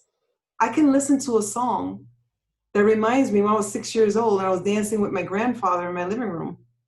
I mean, it transports me in time. Music has the ability. It's beyond time and space. I could leave my body and totally go back into that moment and feel and smell him and feel how it felt to stand on his toes and like hear the music in the background, the scratching of the record. I'm transported in time. That's it. We're all vibration. So imagine the beauty of that when you release and you accept it, like to go back and then be in my body and like, you know what? He's always with me because I was just with him. And I think music does that for us, and we're just not conscious of it. So we don't even take advantage of truly the blessing that it is. It's like time travel, you know. Oh, that's a whole other conversation, but that's what we do all the time. That's what sets us apart from the animals. We can travel through time. That's the fourth dimension is time. And how many of us are sick because we live in the past? We're never in the present moment. We're never with our breath. We're always in the past. And that is a complete dissonance in our body because our bodies are matter and lives in the third dimension. But if our soul and our presence and our consciousness is in the past, we're constantly striving to see, where am I? Am I there? Am I here? Am I there? Am I here? And the body, the energetic field can't stand that. Now think about anxiety, about living in the future. Picking out of all the futures, you pick one future that terrorizes you, and I'm going to hold on to that future because I don't want it to happen. But where awareness goes, energy flows. The more you pick the future you don't want, and the more awareness you put on it, the more you're going to attract it to you. And so we live in the future, we live in the past. We hardly ever live in the present moment. We're time travelers all the time. You know, a friend and I were once discussing quantum healing of doing kind of mass constellation events to change the past, to like reenact the past in a different way, like choosing a different path in the past. And that's kind of going in a virtual time machine back to the past and just like making different decisions and having a different outcome. But we were wondering if this can actually, I think that can actually, in fact, change history because it kind of like,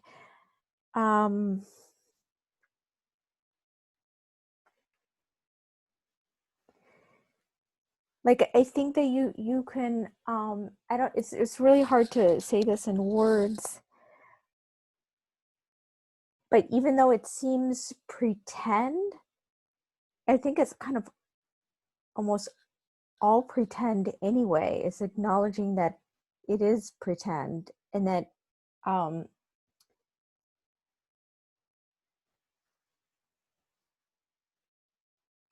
think like the English language is so poor to express these words, but I think there's a quantum aspect to healing that people think it's like the past and the present and the future, and that you can't move between them, and you can't affect the past by what you do in the present. But I think you can actually like change the past by Oh my God, that's the worst mistake. People can adopt that story. We literally can heal 6 generations in the past and 6 generations forward by what we do in this moment. Mm-hmm. That's our energetic field. That's our layers. We can go back 6 generations. I can right now in this moment look back on my great grandmother and see her tears and make it right now in this moment and liberate her soul, because she lives in my body and her DNA is in mine.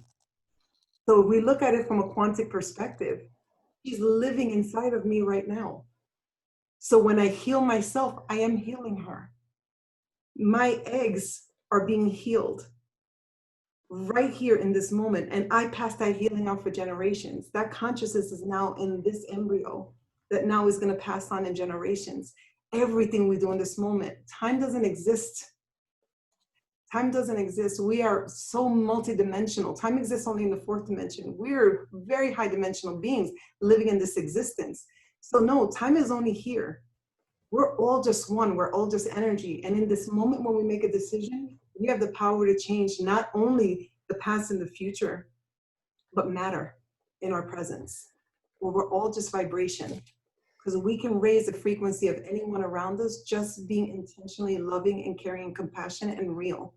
And we sit in that space, in our spiritual space, when we anchor our higher selves in this dimension, we're so powerful. We can radiate that healing. That's quantum healing. We bring all that power from our higher selves right into this dimension.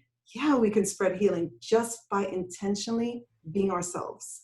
That's where you have the Reiki and all that. That comes from that. The sound healing, those are our higher selves channeling that consciousness into this dimension.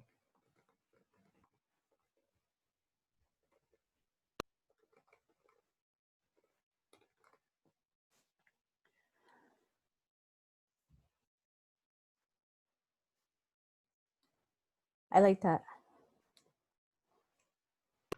I like that every week on Friday night, I have no idea what we're going to talk about. Time travel is a good one. I don't think we've talked about that. But, you know, I think it's a good point that to be made that, you know, doesn't really exist. You know, we're always, you know, looking at dividing it in the past, the now, and the future, but really it's all one ball of wax, you know.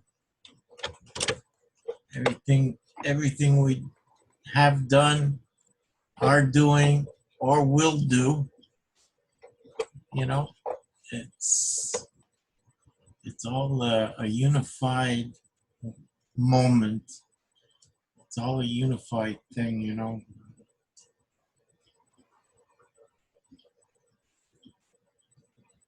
And that's what depression is when we're stuck in the past, when we're anchored in our past. That's depression. We don't need that. It doesn't exist. Our past is only in our head. Our bodies don't exist in the past. It's all in our heads, and we are always anchoring ourselves in the past. It already happened. What did I learn? But I'm here. I'm here. I exist here. That does not have the power to navigate my life. That doesn't have the power to dictate my behavior, my communication. I have to own that. I can learn from it, but I'm here, and I can be who I want to be in this moment. I can learn from it, but it doesn't dictate who I am in this moment. That's our freedom. That's free will. That's when I step away from destiny, and with free will, we can choose in this moment who to be. And I choose for the shackles of my past not to dictate who I am today. I choose to learn. I used to synthesize it. I used to bring that home, heal it, and bring it back home to my heart, and now be the best person that I can be. But I refuse to let my past dictate who I am. Yeah, but Jackie, it's still a part of. Oh, it's always still a part of you, you know, all constantly, you know. The past never leaves you. None of it ever leaves you, but it always impacts upon you, and you know, there's consequences of for every detail of every moment, you know. But what do we do with those consequences? How do we look at those consequences? Am I constantly going into my past, or do I invite my past into my present so that it helps me in the moment? I think it's oftentimes it's just an automatic thing.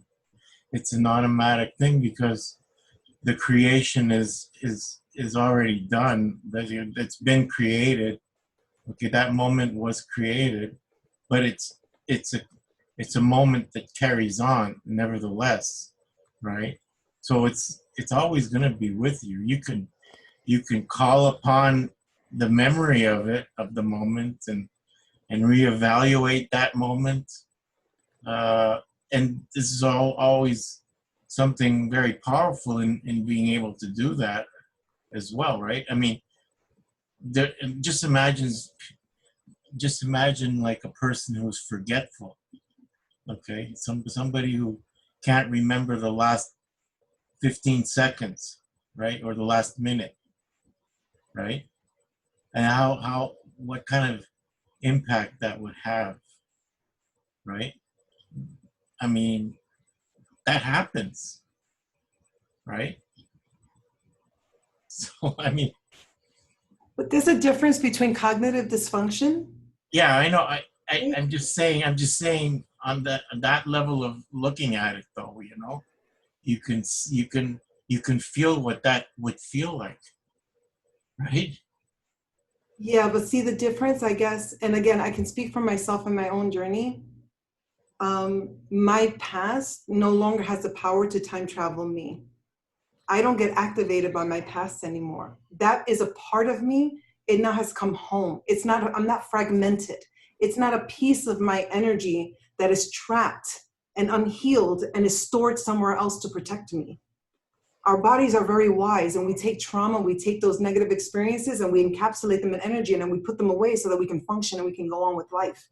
Yeah, but Jackie, you can't just look at the negative.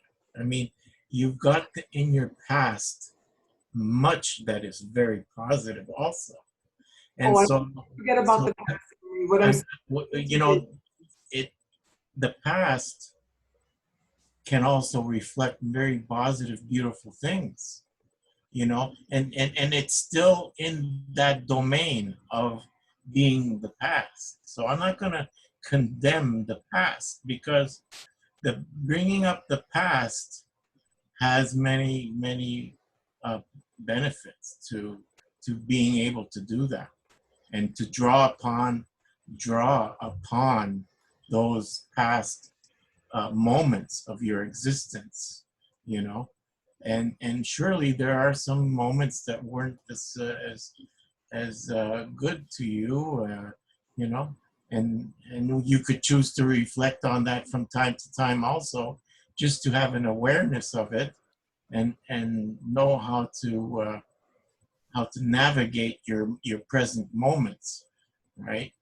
So it's important to be able to uh, reach back and bring those into your present moment, to allow you to judge the present moment, you know, based on actual facts, you know, of your life and what you've experienced, whether it's, you know, uh, positive or not. They're all important, right? It's very important.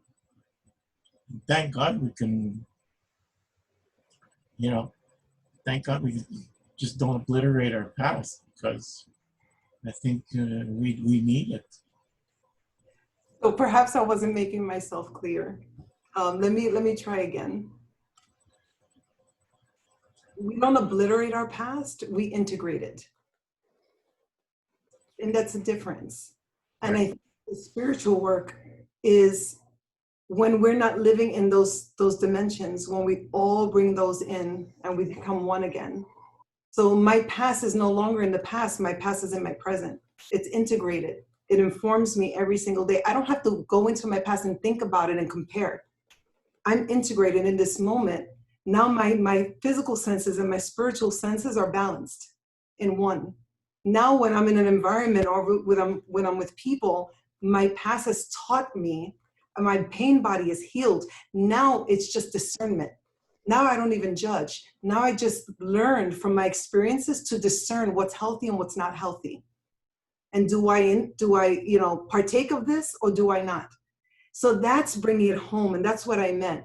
So I can look at an album, at things that have been painful to me, and there's no activation.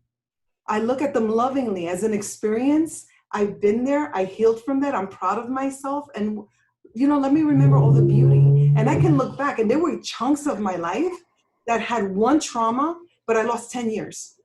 And I lost all the goodness because of one trauma that was in the middle of it. So I worked hard to make sure that I can integrate all of it so I can look back at those beautiful memories and not let that one pain take and steal that from me. So it's all coming home. And so I live it all the time. And at least for me, when I think about the past, it's like a dream. It's not alive in me. It's not alive in my body anymore. It's like a dream. I remember it, but I can't feel it anymore. I feel like me all the time. And I think that that's the gift that, at least that I received from doing the healing work and being able to, is like to be, the past is not there. It's all right here, all in one. And it's just, it feels good to just be in one space and be present all the time and be able to access those beautiful memories that are no longer beholden to the pain, that are no longer trapped by the trauma. I have access to all of it now. That's what I meant. So I'm sorry if I miscommunicated that. Well, I hope that I was eloquent enough to relay what how I felt about it. So I don't know. I mean, we can analyze and analyze, right? But I guess we all pack our baggage, you know, the best way we can and use it the best way we can. Absolutely, and this is why it's a safe space, because we can have these conversations and lovingly and receive what the other one has to say and process it, because this conversation is teaching me something. We all have something to learn from every interaction. So I'm going to take these pearls and take this home and resonate with me and see what I learned from this conversation. Every time we get together, it's an opportunity to learn. Yep, I agree.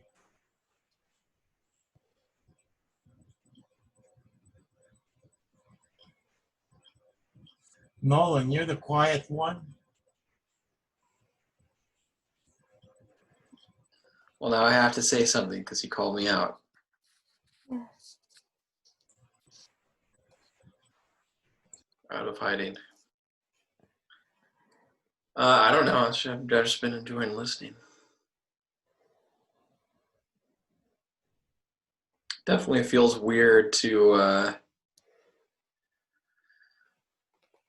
I don't know. Sometimes I'm just like I don't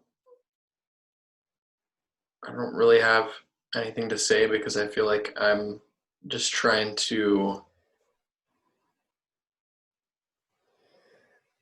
It's definitely weird being the youngest person usually, but it's like it's good. I'm really grateful.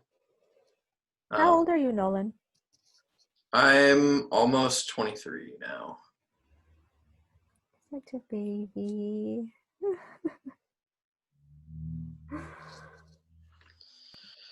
How old are you, Lauren? I am I think I'm 44. Somewhere around there. Oh, almost 45, I think. You, Jackie? I just celebrated my 48th birthday. Oh, you look so young. Oh, thank you. Thank you. Henry, how about you? 65. 65. It went by so fast. Nolan, do you even relate to people your own age? I tell you, I don't know. It's well, with all the pain that sets in, you know, as you get older, like for me anyway, a lot of pain is setting in. I can sympathize with a lot of the seniors. You know, I'm gonna have to get one of those handicapped passes, right? At some point. Oh, ouch. But I don't know. 65. I really can't say that. I don't really feel like I'm 65, but I do feel like I'm 65. It's like I can't believe that I am 65. I don't know how I could have lost so many years. You know, it feels like I've lost 30 years so fast. 30 years like seems like yesterday, you know? I mean, like, it just seems like yesterday I was on my RV, living on my RV, and it's been like close to 4 years now. I don't know. I think the older you get, the faster you time travel, right?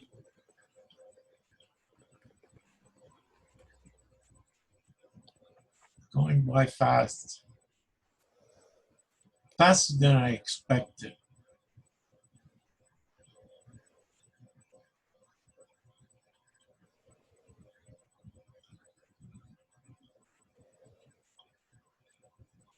And I believe Nolan is an old soul, has been here many, many times. Many, many times Nolan has been here.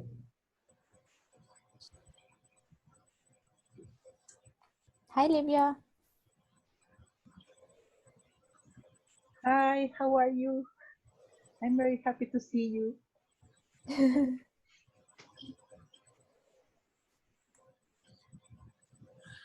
What are you doing? Livia, I was wondering if you could show us that the framework you came up with for conversations. We were talking about a little bit last week, but I wanted to see it a little more. Yes, With the pictures, with the eye and stuff. Yeah, the pictures. I was working very hard this week, and we've been having some special situations in this country, in this place. And we've been trying to fix some things, and I'm going to buy a panel. I don't know how to say that, but we're going to buy bees. Do you know bees? And their house panel. Are you understand me? Do you understand? What? I'm going to find a word in English. Okay. Panel in. I don't know how to say it, but diaper. Diaper, do you know? No.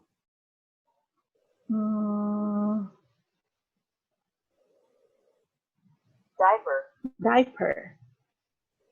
Do you know what? Oh, panal. Yeah. Diaper. Like a baby diaper. Yeah. Okay. Diaper. We're going to buy a diaper, and the guy told us the diaper. It's going to put it here at home tomorrow, and I am very happy because we are trying to take care of the bees, and that's something very, very nice. You're trying to take care of what? The bees. The bees, the little animals that fly and cook honey. Oh, what does the diaper have to do with the bees? No, we have. I don't know why, but the dictionary says that panal,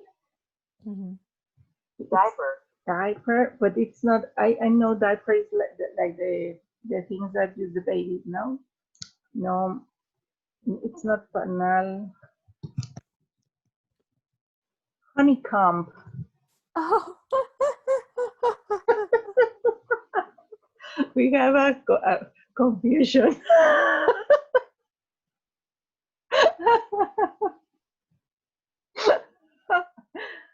Yeah, a honeycomb. Okay. and then we're going to have bees tomorrow here at home. Okay. Now it makes sense. So you showed us last time that sheet. Yeah. Yeah. Would you like to talk about it? Yeah, I would love to see like what's the thing behind it. This thing? Yeah. Okay. Yeah, how can you use that? It looks You interesting. should help me to translate, Lauren, Mhm. Spanish to English if I don't remember a word or something like that. Okay. We made this because it's a guide that helps us to talk with each other, Uh-huh. to create or to mm, to make us work together. I don't know what's happening in your countries, but in Mexico we have lots of problems about work together. We work better by myself. I don't want to know my neighbors. I don't want to work with some other people. I prefer to be myself. And we've been discovering that this is our main problem, because if we are talking about feminism or violence or whatever, we need to work together to fix any item. So this is our idea to to create some conditions to be or to have some agrees about these things. For example, we use it as a symbol or something. For example, from the beginning, we talk about the apple, and I asked the people, "What do you have to do to have an apple? How many times take you to have an apple in your hand right now?" For example, I don't know, Jacque or Lauren or Nolan. How many times take you to have an apple in your hand? Oh, 10 minutes. Nolan?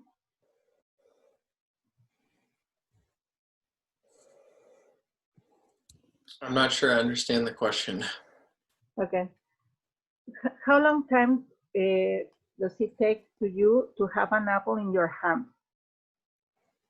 Like literally, how much time does it take you to actually get an apple from where you are?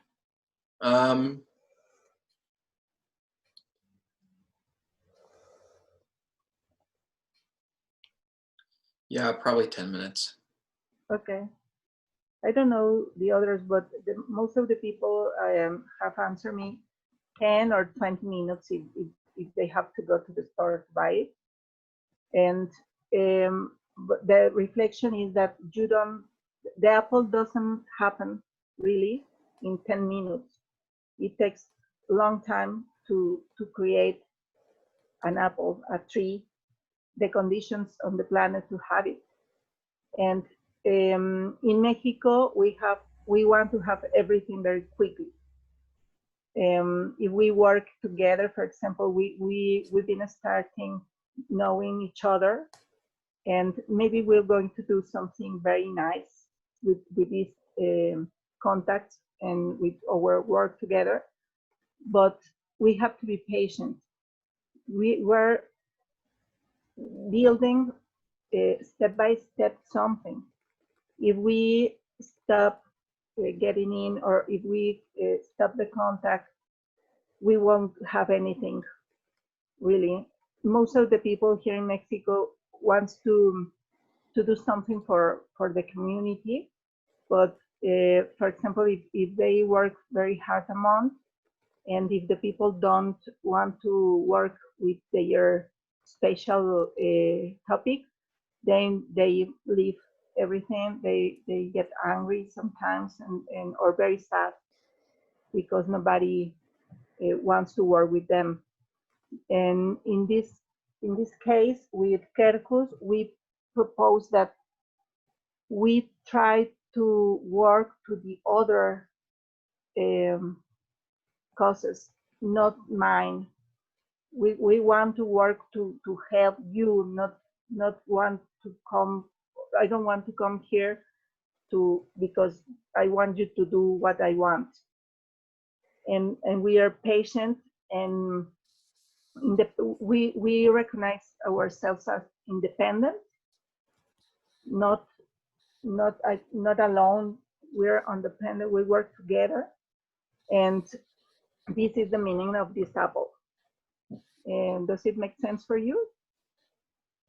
Yes. Jackie, will you tell us your how you're interpreting that?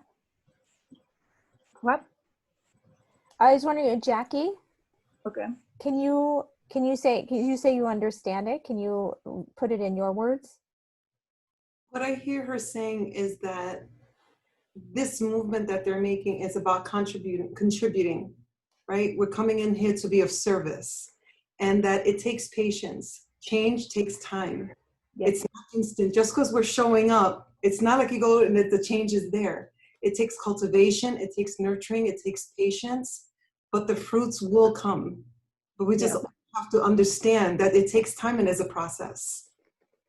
Yes. And as we recognize ourselves as independents, we take care of each other. We work to keep together. Then it's independence and patience. That's the meaning of the apple.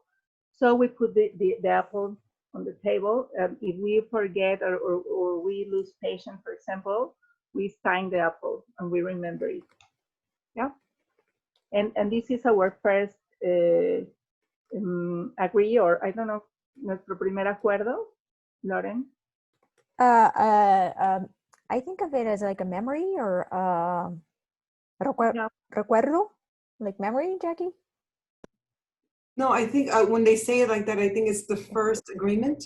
Agreement, yes. Okay. This is our first agreement about the apple. The next one is a peer.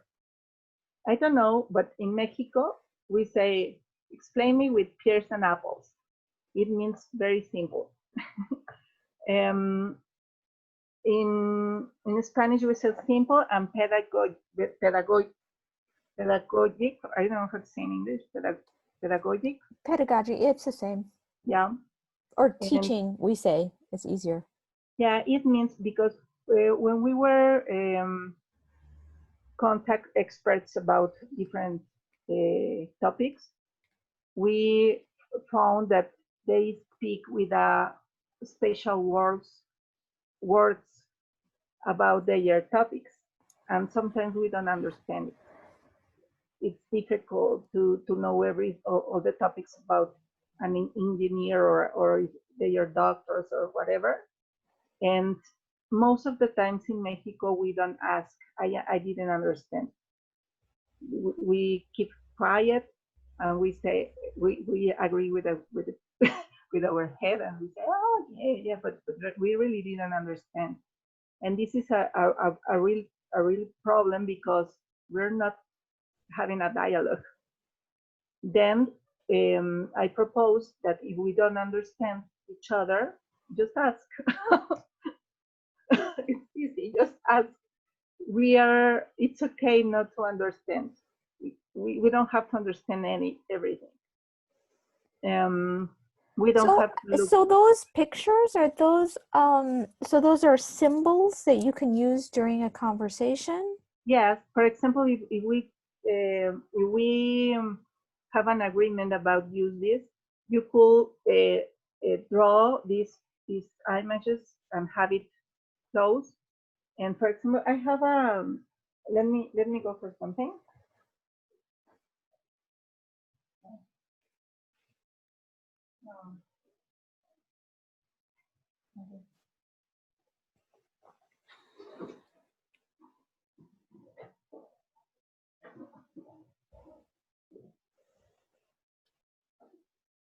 No, it's outside. We could have the image and just put it close the camera and sign it. If you are saying something like I didn't understand, I show you the image and I cite it, and then you have give us a little explanation about it. Then it's very fast because I don't have to stop if you are talking, you just sign and then you. So let me just see if I understand. Yes. So if you feel like people are being impatient or need the message, like we need patience, you show an apple. Yeah. For example, the most important is to have the agreement before that. Because, I mean, if we are talking or if we're going to work together, it's better to have agreement before working, because then you know how to do what to do. I'm sorry, are you saying this because of the framework? Like it's better to have these symbols before you work, or this is what the apple symbolizes? Yeah, it's we have all these images, but each one means an agreement between us. And then, for example, now you know, and we know that if I don't know how to say something in English, then help me please. If I say something that you don't understand because I didn't know what did I say, just ask me. And this is an agreement. If we don't have patience between us, then maybe I should find the apple. Be patient, please, because being together is very important. I'm sure that if we continue speaking in English, I will speak English better because I spoke English better before. I just need to remember. So are those symbolizing then particular agreements of one group, that one group has come to these agreements and they're symbolized by those things? Yes, and it helps us to know each other, because, for example, if you are not agree with this, you could say it. You could say, no, I don't think this is not important to me, and then you could tell me why, and we know each other with this. For example, the next one is the I. It talks about correct vision, but it doesn't mean that it's just one correct vision. It means that you have one, everybody has one. And it's not the same. For example, if I live here, if I tell you, oh, I'm very angry because my neighbors, my neighbor's pets, for example, come here to make shit outside of my house. What kind of pet do you think I am talking about? Tell me whatever you are thinking. I'm a little lost. What kind of steps? For example, if I tell you that I am very angry because my neighbor's pet come to make shit outside my house. Yeah. Okay. What kind of pet do you think I am talking about? A dog. A dog. Jackie? Yeah, I was gonna say a dog or a cat. Okay. Yeah. No, cows and horses. Big shit. So it's not the same if you are thinking about a dog or about a cow. Maybe you think, oh, it's not a big shit. you don't have to take patience with your neighbor, but it's a different animal. But you don't know it because you don't live here. That's what it means. That you live in a place different than mine. If I say something that it's real for you, then it's better if you ask me why it's so hard to you. There's so many pets or dogs or cats. What it's so hard to you to live like this? Not to judge me like a bad person or something like that. It's better to ask why it's happening that with you. Does it make sense for you? And that's what the eye symbolizes? Yeah. Context. It symbolizes perspective. Yeah. Okay. We name it context. Give me context. Okay. We make we made our head like the dog, like this. What? I didn't understand. Like, what? What did you say that? So Give me context. So I'm trying to see how you use these symbols in conversation. Are people holding up little drawings or to communicate these concepts, or what? Yes. Or do you use this to explain to people? Like how are you using this? Yeah. For example, when I am working with neighbors associations, because in Mexico it's very difficult to do that. We don't work together with neighbors and something like that. Okay. And then we use this to have agreements to work together. And for example, this is almost no, this is always on the table.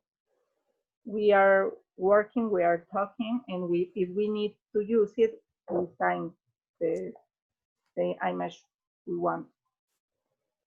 I don't know if I answer you, Lauren. So it's almost like there's this like image I've seen that shows what kind of conversation it is, like if you're doing popcorn or something like that. Is this like a visual aid, like where you can kind of point to and be like, this is where we're at? I don't know if I understand you, but for example, I wanted to give a product to a friend today, and he said, "Oh, are you close of the store?" And I said, "Yes," but he didn't ask me especially what store, and he went to some other place because we were talking about different contexts. Okay. We obvious this as very common, but finally we are not working efficiently. And then if we put attention of this, we work very fast. We really understand each other. This is an example of this. It's important. It seems like it's slowly to put you in my context. But finally, we go to the same place. Okay. Finally, it's quicker. It's the quickest way to dialogue. This is an example. This other image is a toothbrush. I don't know if you can see it. Yeah. But the toothbrush is a symbol of habits. Okay. We usually, I suppose, we wash our tooth and we use it. And most, it's common that we put it in the same place. If we want to change the world, it could be efficient if we understand how our mind, our brain works. Our brain works repeating something. For example, when we want to learn how to drive a car, at the beginning we pay attention about how to, where is the everything, every button, everything. But finally, we don't have to think about it. We just do it. And then our brain leave us attention to some other things. I don't know if you understand me. We repeat, and then the brain says, okay, I got it. Don't think about it. Just do it. And for example, when we want to change an habit about, I don't know, what to do with our garbage, for example, and if we have to separate it in a special way, at the beginning it could be different for us because we don't have the habit, and then we make mistakes, and the invitation is to be patient. I could sign this one or this one. Be patient. You didn't learn your language, you didn't learn whatever in just one step. We have to be patient, but it's very important if we work together because I don't know what's happening in your countries, but here we judge very hard our partners. If you didn't what you said, if you didn't change your habit in just one step, you told me that you should that you will change something, and finally you couldn't. And most of the groups, I'm saying a lot of groups broke or stopped working together for these situations. And that's what is important to know how our brain is working, to be patient, to repeat and repeat. And if we make mistakes again and again, try to find some other way to do it, try to learn, try to be some other thing, and we could help each other. It's better if we want to transform this, it's better if we help us, not judge us, help. Does it make sense for you? So I don't know if it makes sense to me the way you intend it to, Mm-hmm. but it's certainly making me think of how I can imagine using these symbols in a and so I'm thinking, how can we use these symbols in a digital conversation? Uh-huh. For example, it happens that if I am working with you, and if some of you are using the cell phone, and then I am talking to you and I am checking my cell phone, and maybe you don't feel decent, Mm-hmm. I will sign this one. And which one is that? This is an ear. That means that I feel that you are not listening to me. And Okay. then I said, I won't use the cell phone as long as you are talking to me. I promise. But I forget it because I have the habit. And then I start again using the cell phone. And then we use this one. Oh, it's becoming a habit? Yeah. Be patient with me. Excuse me, I forgot it. Okay, I will put it on the table again. So toothbrush means that it's a habit like that I've developed, or? Yes. Okay. Yes. But it's better if we work together, because if we don't have these tools, maybe you'll get angry with me very fast, because you don't understand that I really have been using the cell phone all the time, my whole life. And I understood that it's not good for you, and I really don't want to be, I want to be nice with you, but suddenly I take the cell phone again, and I don't think about it. Then we don't fight. Maybe you could sign this one and this one. And then I remember, oh yes, and I put it on the table. And it's not a problem. No, we just practice and practicing, and we get it suddenly.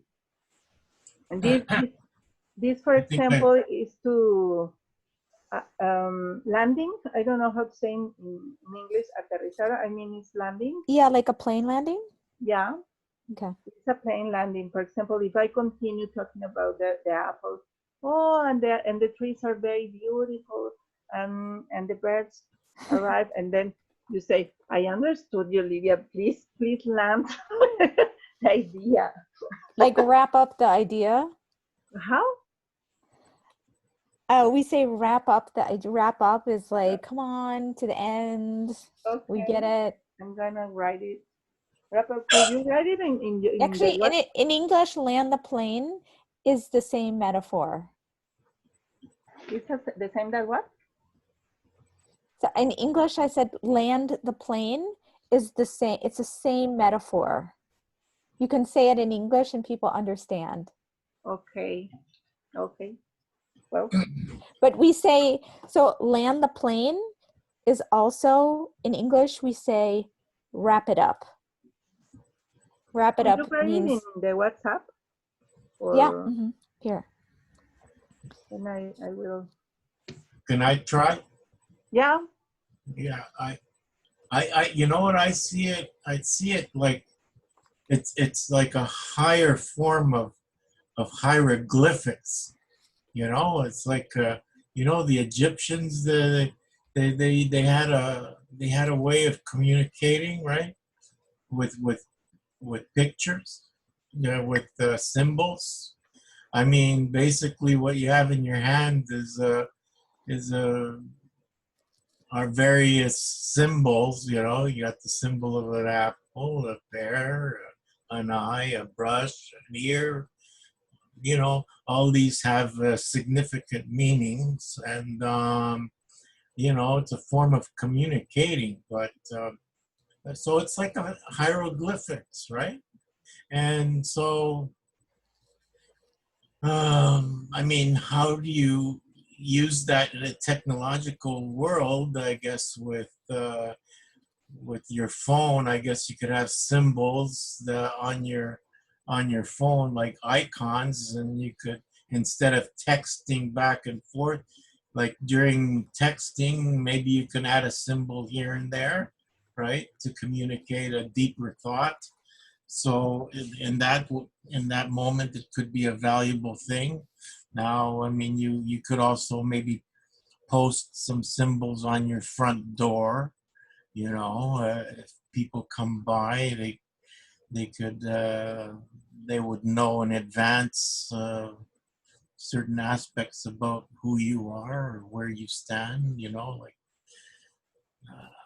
I mean, it's interesting. You know, like when you asked about the apple, you know, I'm thinking to myself, well, I could have an apple in about 10 seconds. You know, I just walk over to the fridge and get an apple. It's like takes me 10 seconds, maybe 15 seconds, right? Pull out the drawer.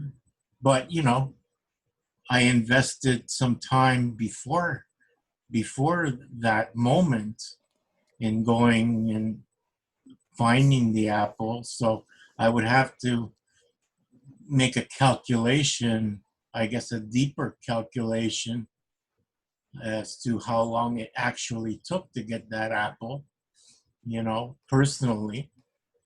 So, you know, it can be as simple or as complex as you want it to be. Um, However, you know, it's nice, but you know, I think that communicating verbally is also very nice, and we have our body language, you know, Yeah. and sign language.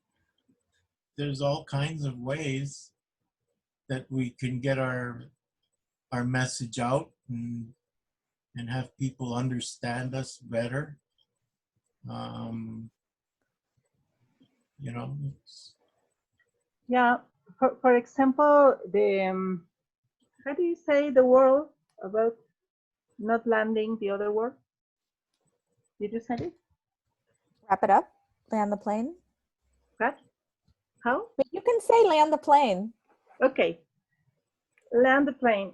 For example, this one, if I don't know you, and if I think that you are talking too much, for example, or you are over explaining something, and we are working, I don't know, about a goal, something, I don't know, whatever, it's difficult to say land idea or something like that, because it could not be polite. Okay.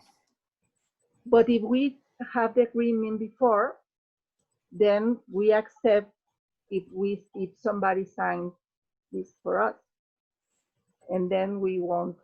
We don't have a problem about it. When we are working, for example, with the neighbors, sometimes it appears a people or a person that wants to talk very much and don't let the other people talk.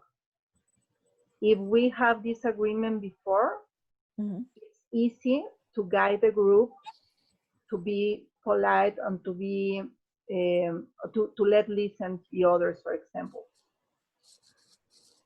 I don't know if I am So, okay, can I just clarify? yes.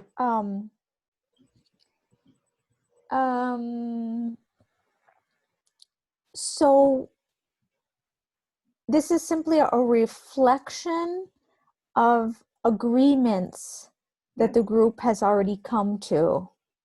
So you don't need to talk for 15 minutes to explain something. You just point and they can remember that you've talked about this for hours coming to these agreements and not have to go back. It's just like this, and then it goes much faster without being rude, and to say, hey, I just wanted to say, I think you're talking a lot, and you know, we agreed on this. So it's just like point to the plane and everyone gets it. Okay. Yeah, we remember because, well, I don't know what's happening in your countries, but in Mexico, and we've been working with anthropologists. Anthropologists, yeah. I work very much with the people, in front of the people. Mm-hmm. But we have agreements with doctors, Oxford anthropologists, and we saw that this is our main problem in the humanity. They study especially Mexico and Latin America. Mm-hmm. And in fact, we have some other tools in other presentations that talks about what that let us know if we have a dialogue, if we have a real dialogue. Okay. This is the easier way because it is an image. Then, as you said, you just sign the image and we remember. But as we know, most of us have these. I mean, we don't have the tools to dialogue, to get a real dialogue. Then we forget it and we continue getting back with our habits. And then we need patience and we need time to change it. And the best way is with a group with the same agreements, help us each other to advance, to be better. This is the objective of the goal, finally. In some groups, we don't use it. We don't see the images. We just remember, oh, put me in context, please. But we don't judge the other people. Just I remember, okay, put me in your context. And we don't. Or you can have like little symbols, like yes, like or something like that. For example, this is very important to me because it's a hard. I don't know what's happening in your countries, but in mine, we're trying to be professional, forgetting our feelings. If you show your feelings in a appointment, then they think that you are weak or something like that you are not professional. But finally, they take decisions with emotions. Then the invitation here is to put the emotions on the table and to decide what to do with them. For example, sometimes happens that somebody, I don't know, something happens in their lives. For example, my dog is dead. It happens today in the morning, and I'm very sad. And I arrive here with another expression in my face, and you know this, you can see it, but I don't say anything, and you don't know what happened if I have something with you, or something. For us, it's better if you share our experience with us and we decide together what to do about it. In fact, it's very good because we could help you to give you a hug, or we decide to talk about it 5 minutes, or we decide to talk about it at the end of the appointment or something. But what we know why you are serious, for example. We don't imagine that something happened with me or with some other people, no? It's Mhm. easy to put emotions on the table and decide what to do about it. Or if Nolan told me something that I didn't like it, but I don't have, I can tell him, because put emotions, it's not good for us. No, it's better if I tell you, Nolan, I didn't like it. If you, I don't know. No, it's an example, but it's better because then you could know that how I felt and do something about it. Mhm. Or it happens too that, for example, some people working together get divorced. Whoa, and then sometimes the not just everything, not just the marriage broken, but everything is broken with this situation. And then it's invitation to think what if we don't feel comfortable working with someone else? How to make agreements between us Mhm. to continue working together. It's about emotions. Okay. Okay. This is just a clock.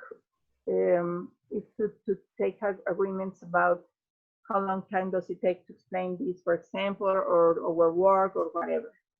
It's simple. This is argumentation.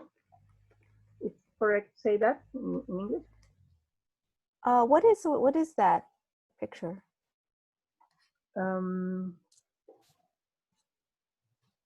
Argumentation. Oh, okay. I just can't see the picture well.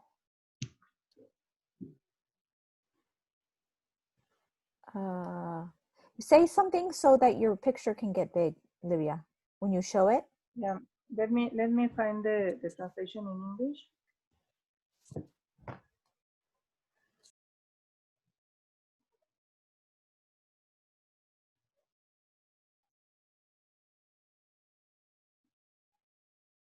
Argumentation, yes. Argumentation. I know the word. Okay. I couldn't see the picture, and you show it. But can you talk when you show it so that it will become big that way? It's cubes. Oh, okay, okay. It's supposed that if you put an idea, for example, a context, the context of the idea, you put a cube, and then you explain us what does the words mean. For example, first, we are going to talk about the bees in Guadalajara, Jalisco, and a special kind of bees. This is the first cube. Then the next one is how to install their house. And then we talk about if it's good idea to put it in Guadalajara or if it's important to put it in some other place, about the kind of bees that we are talking about. Then we create the structure to have a dialogue, to have argumentation. I mean, for example, I could ask you, my name is Livia Sofia Elizabeth Servin Torres. This is my name, but I want to ask you, this is an argumentation or is my opinion? What do you think?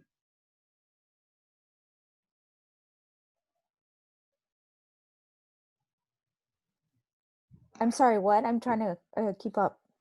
Okay. My name Livia Sofia Elizabeth Servin Torres, is an opinion or an argumentation? Argumentation. What do you think, the others?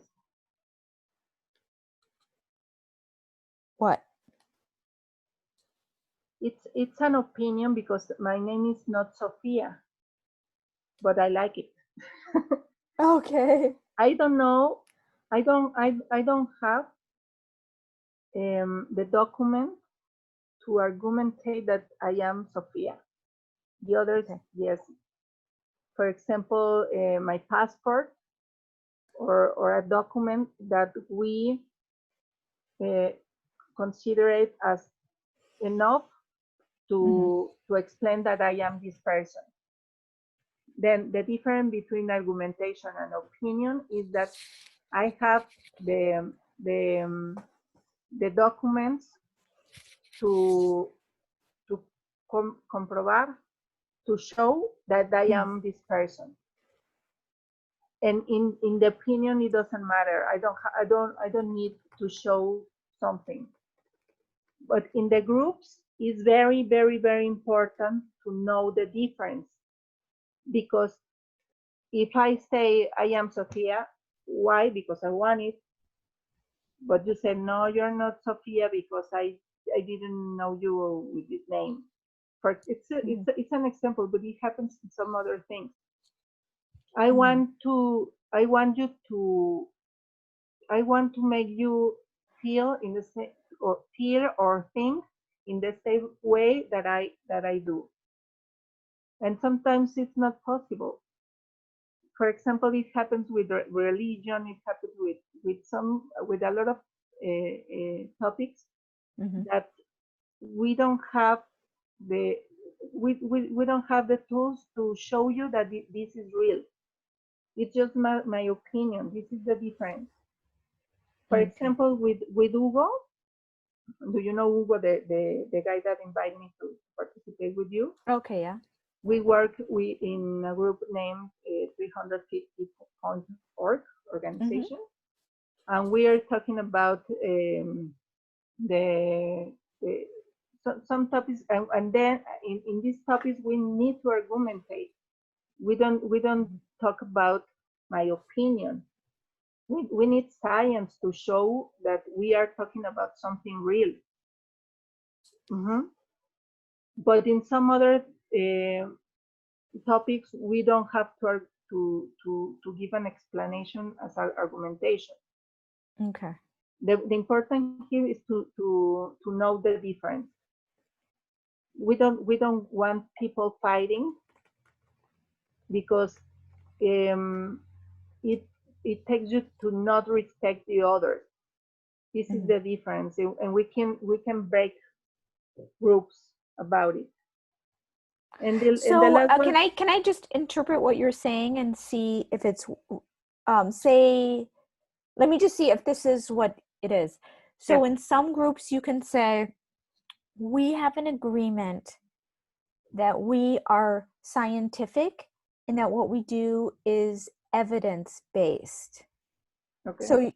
So when someone says an opinion that's not backed by evidence, you can point to that and say that's saying that's your opinion, but we've come to this agreement that we work only in evidence and proof and what we can prove. Yes, or we could just say it's my opinion. I cannot argumentate. It's just my opinion, and you say it. Okay. But you show the difference. If it's my opinion, it's probably that you can't say something against me because it's just my opinion. It's my feeling, for example. And we have to respect this because it happens that some people want to make the people think as they, and it's very hard. I don't know if I. So did you come up with this, Livia? What? Did you come up with this system? You? Yeah, I've been working with this for a long time, and it works. It's very nice to have groups with these agreements because it's very easy to work. Okay. Because the points that make us difficult to work together are explained here, and we have agreements before, and then everything happens very easy. And this is one. So we call this Libya, we call this pattern language. Have you heard of pattern language? Pattern, like your Here, pattern. Let me check it.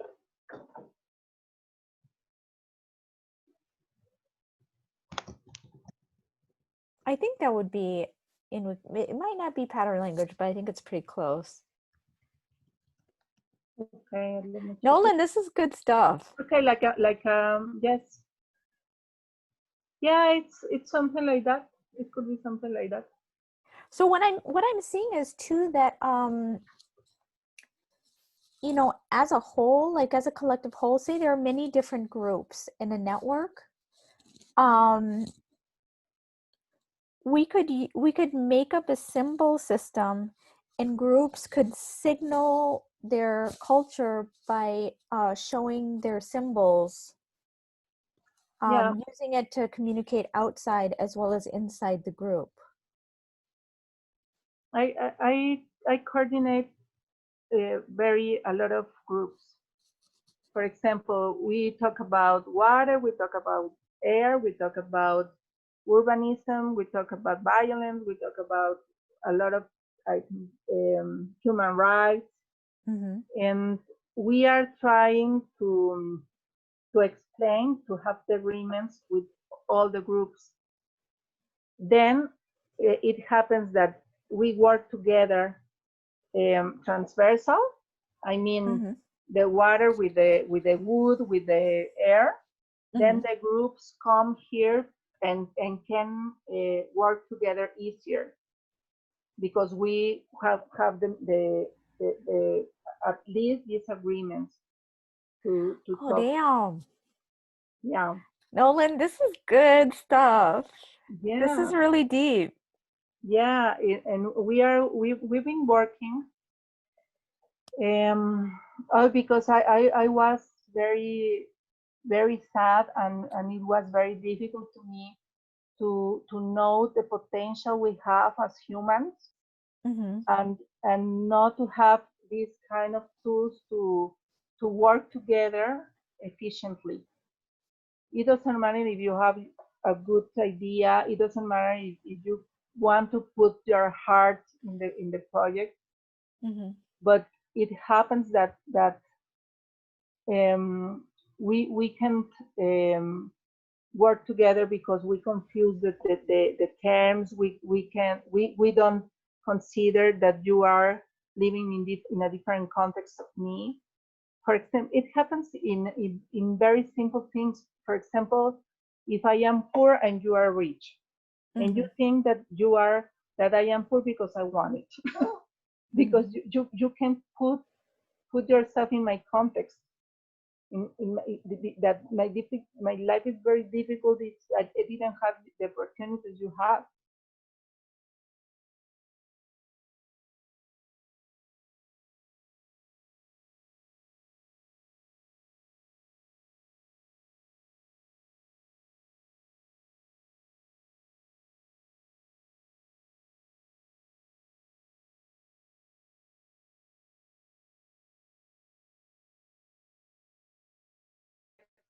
Really? Talk about like the idea. Wow. Wow, that's really like powerful stuff. Lauren? Yeah. Can you give me an example of how you yourself would use that formula that she has in a situation where I'm communicating with you, you're communicating with me. how would you go about using that? I mean, is Oh my this, God, so many ways. Like, okay, so I yeah, mean, show me an example, like, I so can that think I of can, like 100 things that I could do with this. So, for example, we've been talking about creating, and I presented on this like, a few weeks ago, creating roles within a group um, where each person does something within the group to facilitate the conversation. So, for example, this could be another role in a group. Even when you're having a digital conversation, like I imagine, for example, like if that were my role within the group, I could change my background um, to involve, like maybe if this were my role within the group, I could change my Zoom background and I could put an I here, and I will be like the symbologist of the group, and say someone speaking could kind of look to me as a symbologist, and I might communicate with them. I might put like a picture of a plane, and you could sort of like communicate at these levels, like land the plane, wrap it up. And so I think of that as a role in a conversation. I mean, everyone can do that, but you could also have someone doing that like full time, paying attention to what's going on and communicating, so you don't have to stop the flow of the conversation and interrupt someone, but you can communicate with them all the same through these symbols, and you can have like much more complex symbolism going on for the people who are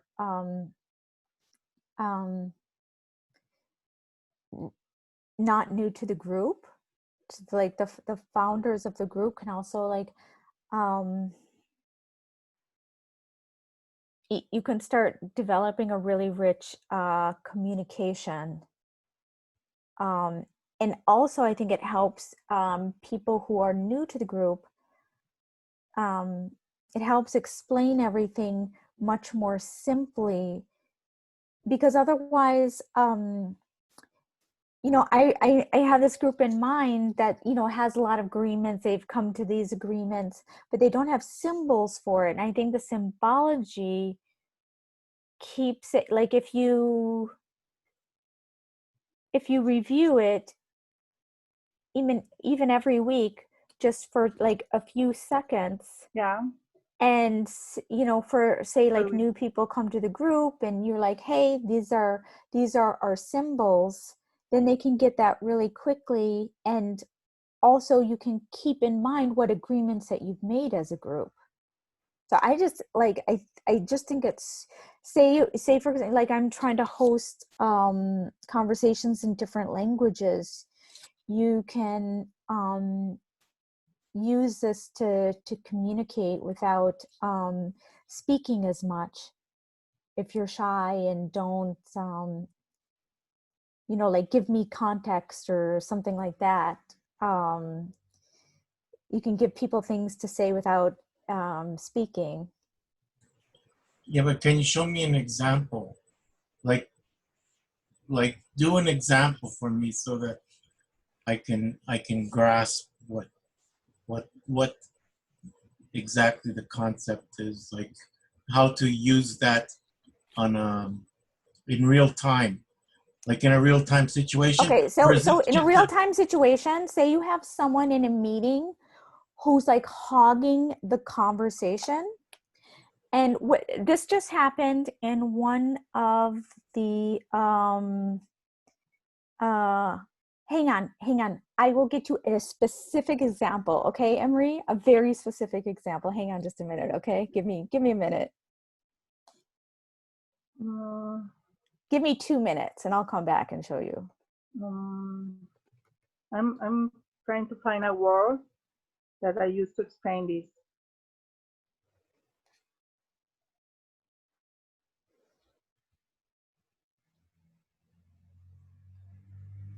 Do you know the word compartmentalization? Compartmentalization? Yeah. Well, for example, if we are talking with arborists, do you know, the guys that work with trees? They know everything about trees. If the trees are sick, if they have something wrong, I don't know, whatever. They use this word very, very frequently. I work with AMA, it's Asociación Mexicana de Arboricultura, and the ISA is another institution, but international, that it's a group that take care of trees. And they use this word compartmentation. If you are talking with them, they are explaining you how to take care of your tree. They say something like, you have to cut the branch of the tree in a special way, because if you don't do it in a good way, the how do you say herida? Injury. Sorry, yeah, wound. Sorry. How? Injury. Jackie said injury, and I said wound. Yes, the injury. If you don't cut the branch in a good way, the injury doesn't close, and the fungus or everything comes and will kill the tree. Then they say it's important to cut the branch in a correct way, and then you could have a healthy tree. If you don't have the opportunity to sign this one, if you don't have the opportunity to understand compartmentation, then you don't understand anything.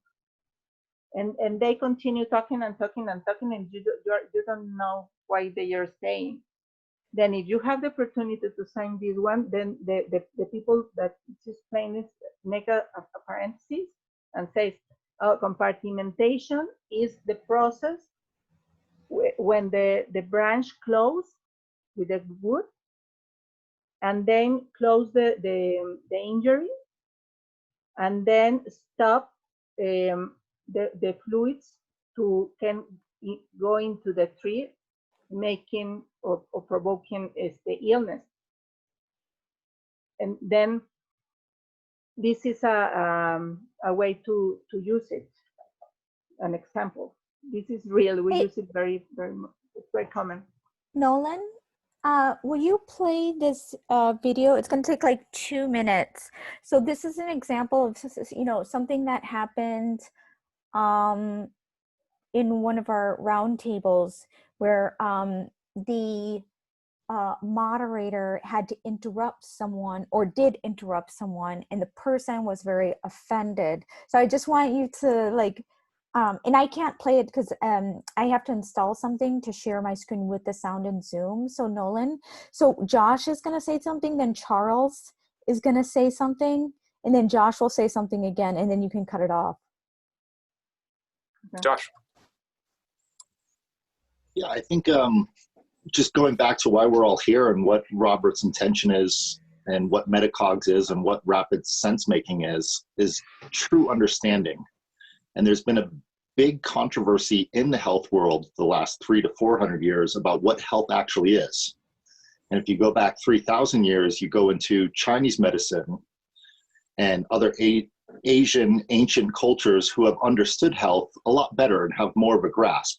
And that fight that's happened in the last 500 years between Western idea of what health is and things attacking from the outside of externalities versus what's going on the inside of your body. And that is what's so easy to manipulate the whole world about that subject. And I think that's where we're caught up right now in terms of biology, in terms of understanding of health.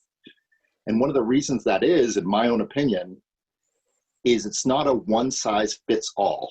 So health that works for Melanie or works for Joe or Graziano could be very different than works for Martin or for Michael or for Aaron. And that's where it gets so confusing. Why is it that one person can smoke drink alcohol and live to 110, and another person dies at age 42. Why is that? And it comes down to a very big lie that we've been told about gene expression and turning genes off and on and how they express themselves. So to understand the body and have universal sense making around the body, we haven't done yet in the history of humanity. So I don't believe that there is some big conspiracy. Josh, I just want to be clear. can you, so, just to speed up, I don't want to cut you off totally, but can you just talk about what is this thing? Maybe. No, I can't, Charles, and I'll tell you why I can't. I can't speed up because if we do that, then we're not making sense. And then I'm just giving you a sound bite and we're not actually making sense here. So I'm not going to speed up because if we do that, we're doing what the world is doing. You want to speed up? Let's speed up and have really misinformation on this call. We have some of the most brilliant people I've ever met in my life on this call. So I would like to hear what they have to say, Charles, and hear their expertise. I believe Okay, Nolan, some you of the can people cut it on the off. call we've had long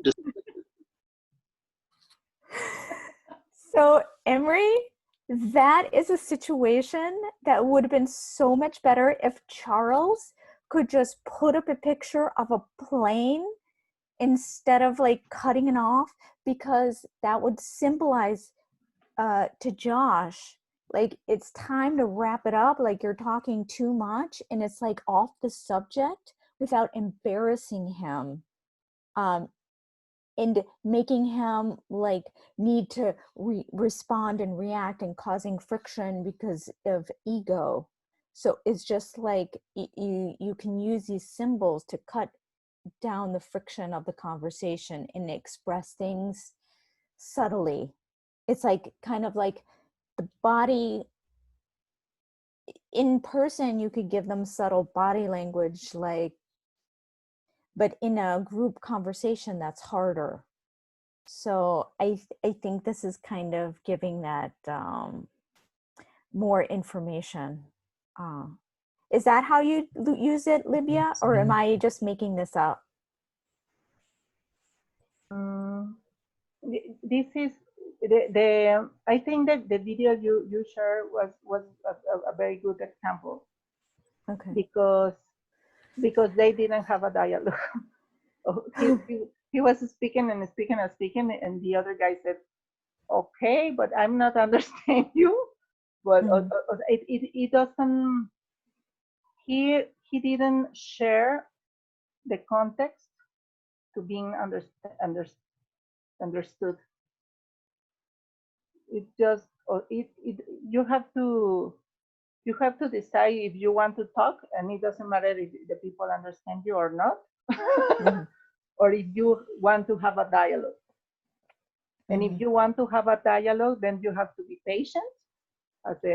Now I'm going to use it as the apple. You have to be patient. If you want to talk and talk, it doesn't matter. Be patient. You just talk. But if you want to be understood, then you have to be patient and put in context to the other people, and be patient with you, because you usually talk and talk and talk, and it doesn't matter if the people understand. Then you have to be patient with you and change your habit about explain and put in context the other people. This is an example. And it happens in your mind. It happens inside of you. But it happens in a group too, with your group. Your group that helps you to be better working together. This is an example. And it happens. It's very common. This conversation, as in the video, it's very, very common. Okay. No, I mean, so we see there, Emery, so not only, so I was thinking land the plane would be what I would say, but someone else could say something different. And, you know, you could have different people in the conversations put up pictures and they might say different things. Like someone might put the eye, which means like you're not contextualizing this information. You can communicate that people aren't understanding, or someone's talking too much, or all sorts of things that you can communicate really quickly and subtly while still really getting it across. So it's like a cryptic kind of messaging that that you could create in advance of, in advance of a conversation among many people. Let's say you have 12 people get together, or 20 people, and they're all in the know. If they're all aware of what those symbols represent, then they would have automatic understanding as to what is being communicated, like in a pictorial kind of way, right? Yeah, and I think it also allows you to be, I'm sorry, I just interrupted you. Go on. No, I mean, if the person is talking, and then the screen shows or conveys a pictorial message, then I mean, I would hope that there would be some understanding transmitted at that moment, and then the person speaking would accommodate or move on, or what. I mean, there is some kind of communication that's happening for sure, right? On certain levels. And I'm understanding that it's a communicative tool. It's a tool of communication, of intent and understanding, right?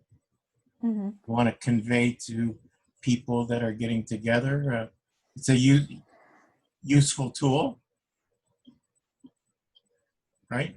Yes.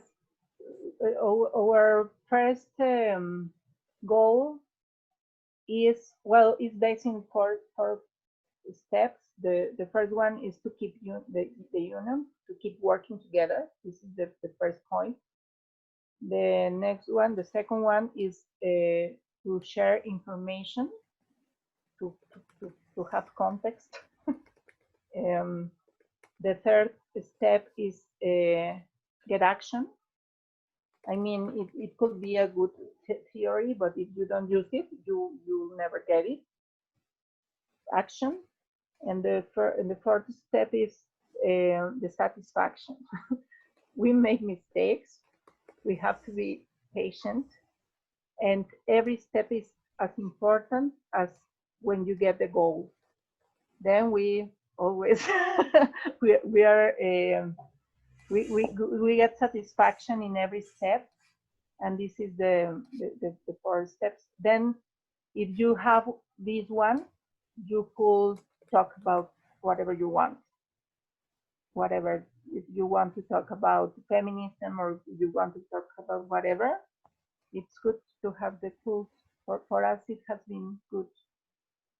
And I'm going to show you, but I don't know if you will see, but this is a matrix. It's named the dialogue, and it has been by a friend that is anthropologist in Oxford, in fact, and it's a matrix about to identify if you have a dialogue or not. And this is the points. The factors are socialization, vision, common vision, common code, evaluation, legitimidad. How do you say legitimidad? Intimidad? Intimacy? Legitimidad. If, for example, if I recognize you as valid interlocutor. Speaker? Yeah, as a valid speaker. If I say, oh no, Lauren doesn't know about it, don't listen to her. You are not doing this step. It doesn't matter what you say, I don't believe whatever you said. This is not a good idea if you want to have a dialogue. This is the first point. Socialization. If you share the basic information about about what we are going to dialogue. It's the same. It's almost the same, but this is described here. Raúl Acosta, my friend, made they have a book, in fact, and I put it all in this matrix. I think I put it all here because we need very practical tools. I can bring the book every place, but if I have just this, it's easier to me to remember to use it, to make it happen. And they said, for example, if we don't have a dialogue, then it said something. But if we have the best dialogue of our life, then we are confident. For example, we recognize each other, and we talk with honestly. And for example, I share you all the information you need to talk about this thing. We have a strategy. We know exactly what is our goal. Agreements. If we have agreements about it's this. Agreements is this. Are we understanding the words we are using or not? And attention. Attention means that we agree to check if all the process, and to have the information, enough information to know if we are good or we have opportunity areas, if we could be better. If both say, okay, I didn't do something in the best way, it's possible to do it this one, in this other form, then we have a good dialogue. Can you share this document, Livia? Yes. Do you have an electronic copy? Yes. Do you, yes. do you have an electronic? Tool. Do you have a link? Yeah. And we have another tool. For example, we have the other tool is to document everything. For example, if we have an appointment today and we were talking, I mean, Army, Lauren, Jackie, James, all of us, we used in Excel sheet, very common in a drive of Google. We put the date, we put the name of us, and we could write, for example, Lydia explained us about Circus Guide, and we decided what it could be this, and this is a fact. It means facts and consensus. I don't know how to say consensus in English. Do you know? Consensus. Consensus? Consensus. Yeah, consensus means for us, if we have consent, it means that we I don't know how to say it, that we want to do something, not just to think, to do. That we want to do something and that we are going to do it. Okay. It means, for example, if we say we are going to see us again next Friday at 10 p.m., for example, we check our other I don't know how to say my agenda. My calendar. My calendar. I check my calendar to see if I really can, because I'm making with you a compromise to be there. This is give consent. I could say abstenerse, abstener, Hold back from, I think there might be a better word. hold back. I mean, it's abstain Okay, as well. You yes, can just say abstain. I like it, hold back. I could hold back. I mean, I'm agree if you do it, but I won't. Mhm. I could hold back, or I could opposite to the activity. For example, if you say, okay, let's see each other at 10 p.m., but Nolan won't open the Zoom because he won't be there. Then I opposite, how are we going to do that if Nolan is not there? In this way. Oh, oppose, you oppose. No? That means you oppose. Oppose, yes. Yeah.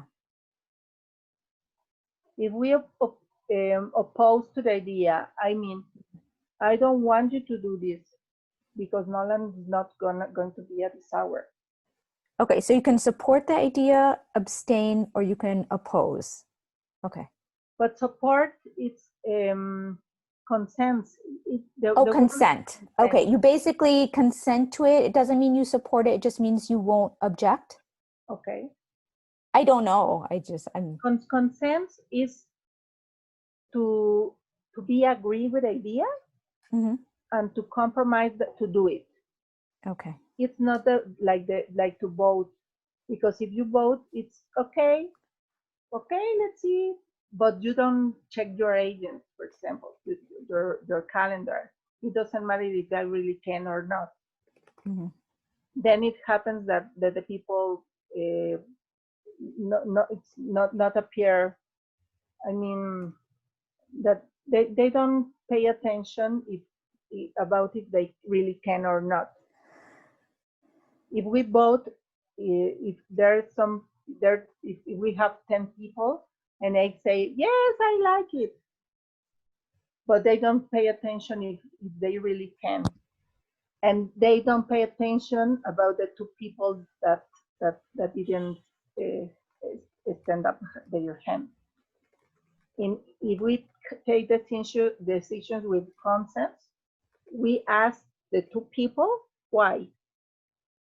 And then they have the opportunity to say, remember that Nolan is not going to be at this hour. Okay? And it's possible that all the group change their opinions too, because now they know that now they have the context of this person, and they change the hour, for example, of the join. This is, and then we have the sheet of Excel, name, facts, and consents. You know, I'm sorry, I'm getting a little confused. Yes. And I'm taking notes. I actually want to understand. So, first, can you post the link to the matrix in the chat so I can include that? I could and make so I need to back up a little bit. Like, what are we talking about here with the voting kind of on? Okay, let me do something. Maybe I could open the guide in my computer, and I will share you. Okay. Wait a minute, please. Is it public? Can we see it, or do you have a link? It's possible, but I prefer to give the information by myself, and if we are agreed, then I share you. Okay. Why? Because I think that it's better to have the contact and have your opinions. The retro, to know what you if you are understanding, if you are agree or not, or if you are not agree, why. Then in the beginning, I think it's better.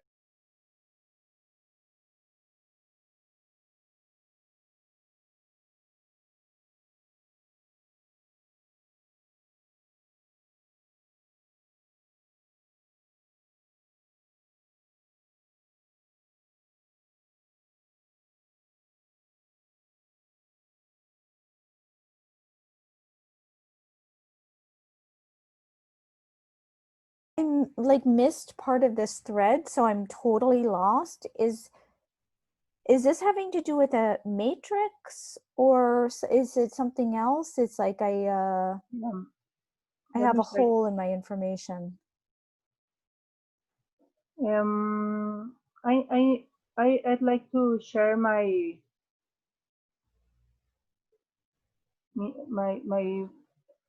screen. I say I can't, Nolan.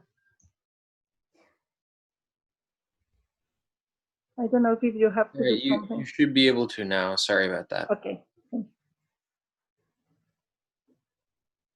Okay, this is the guide. This is the last version. And this is the index, introduction, the platform, the tools.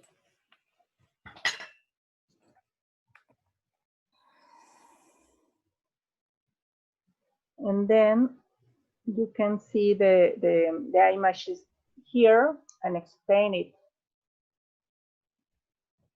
each one.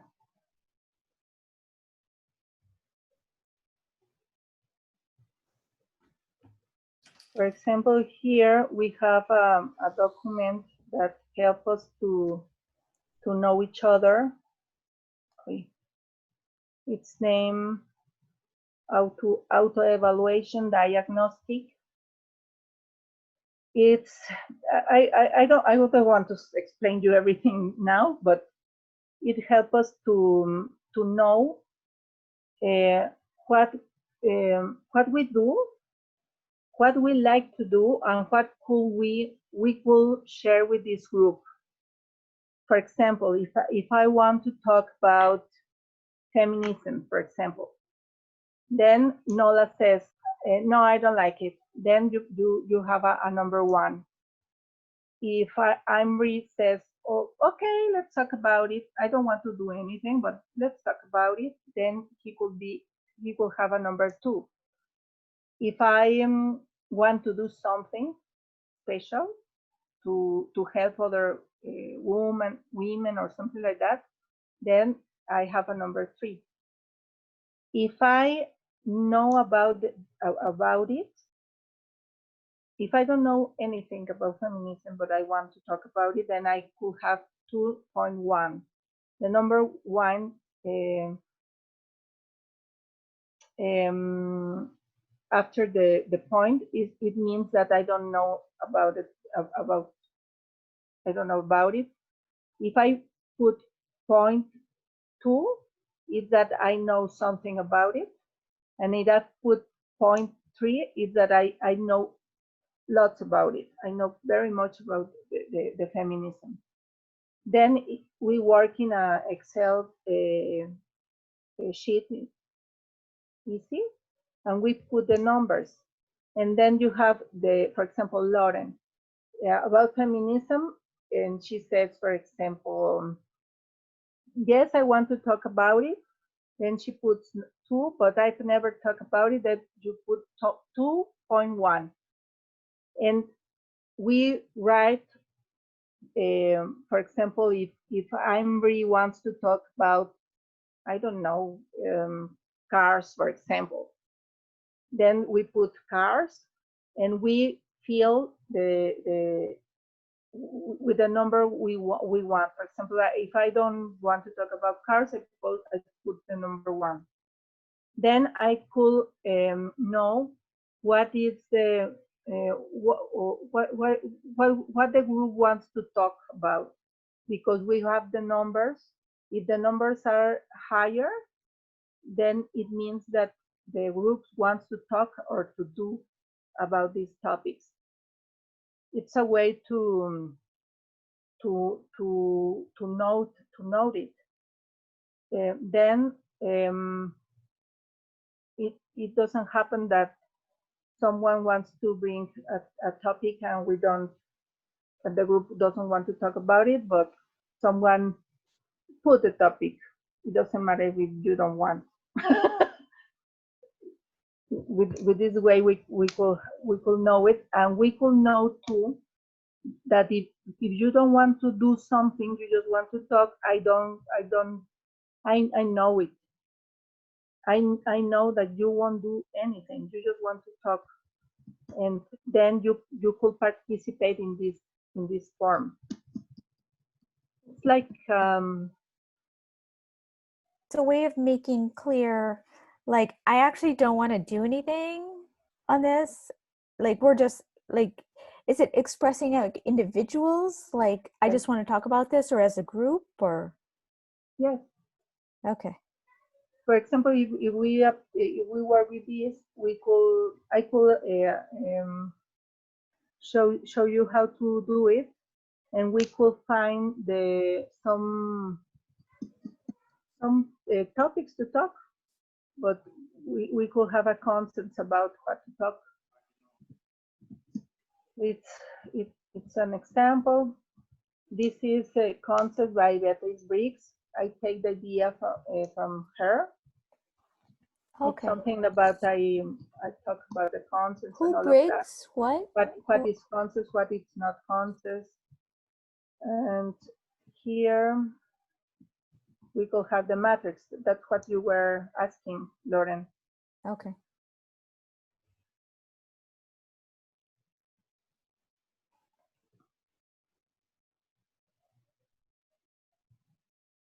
It's in Spanish, maybe.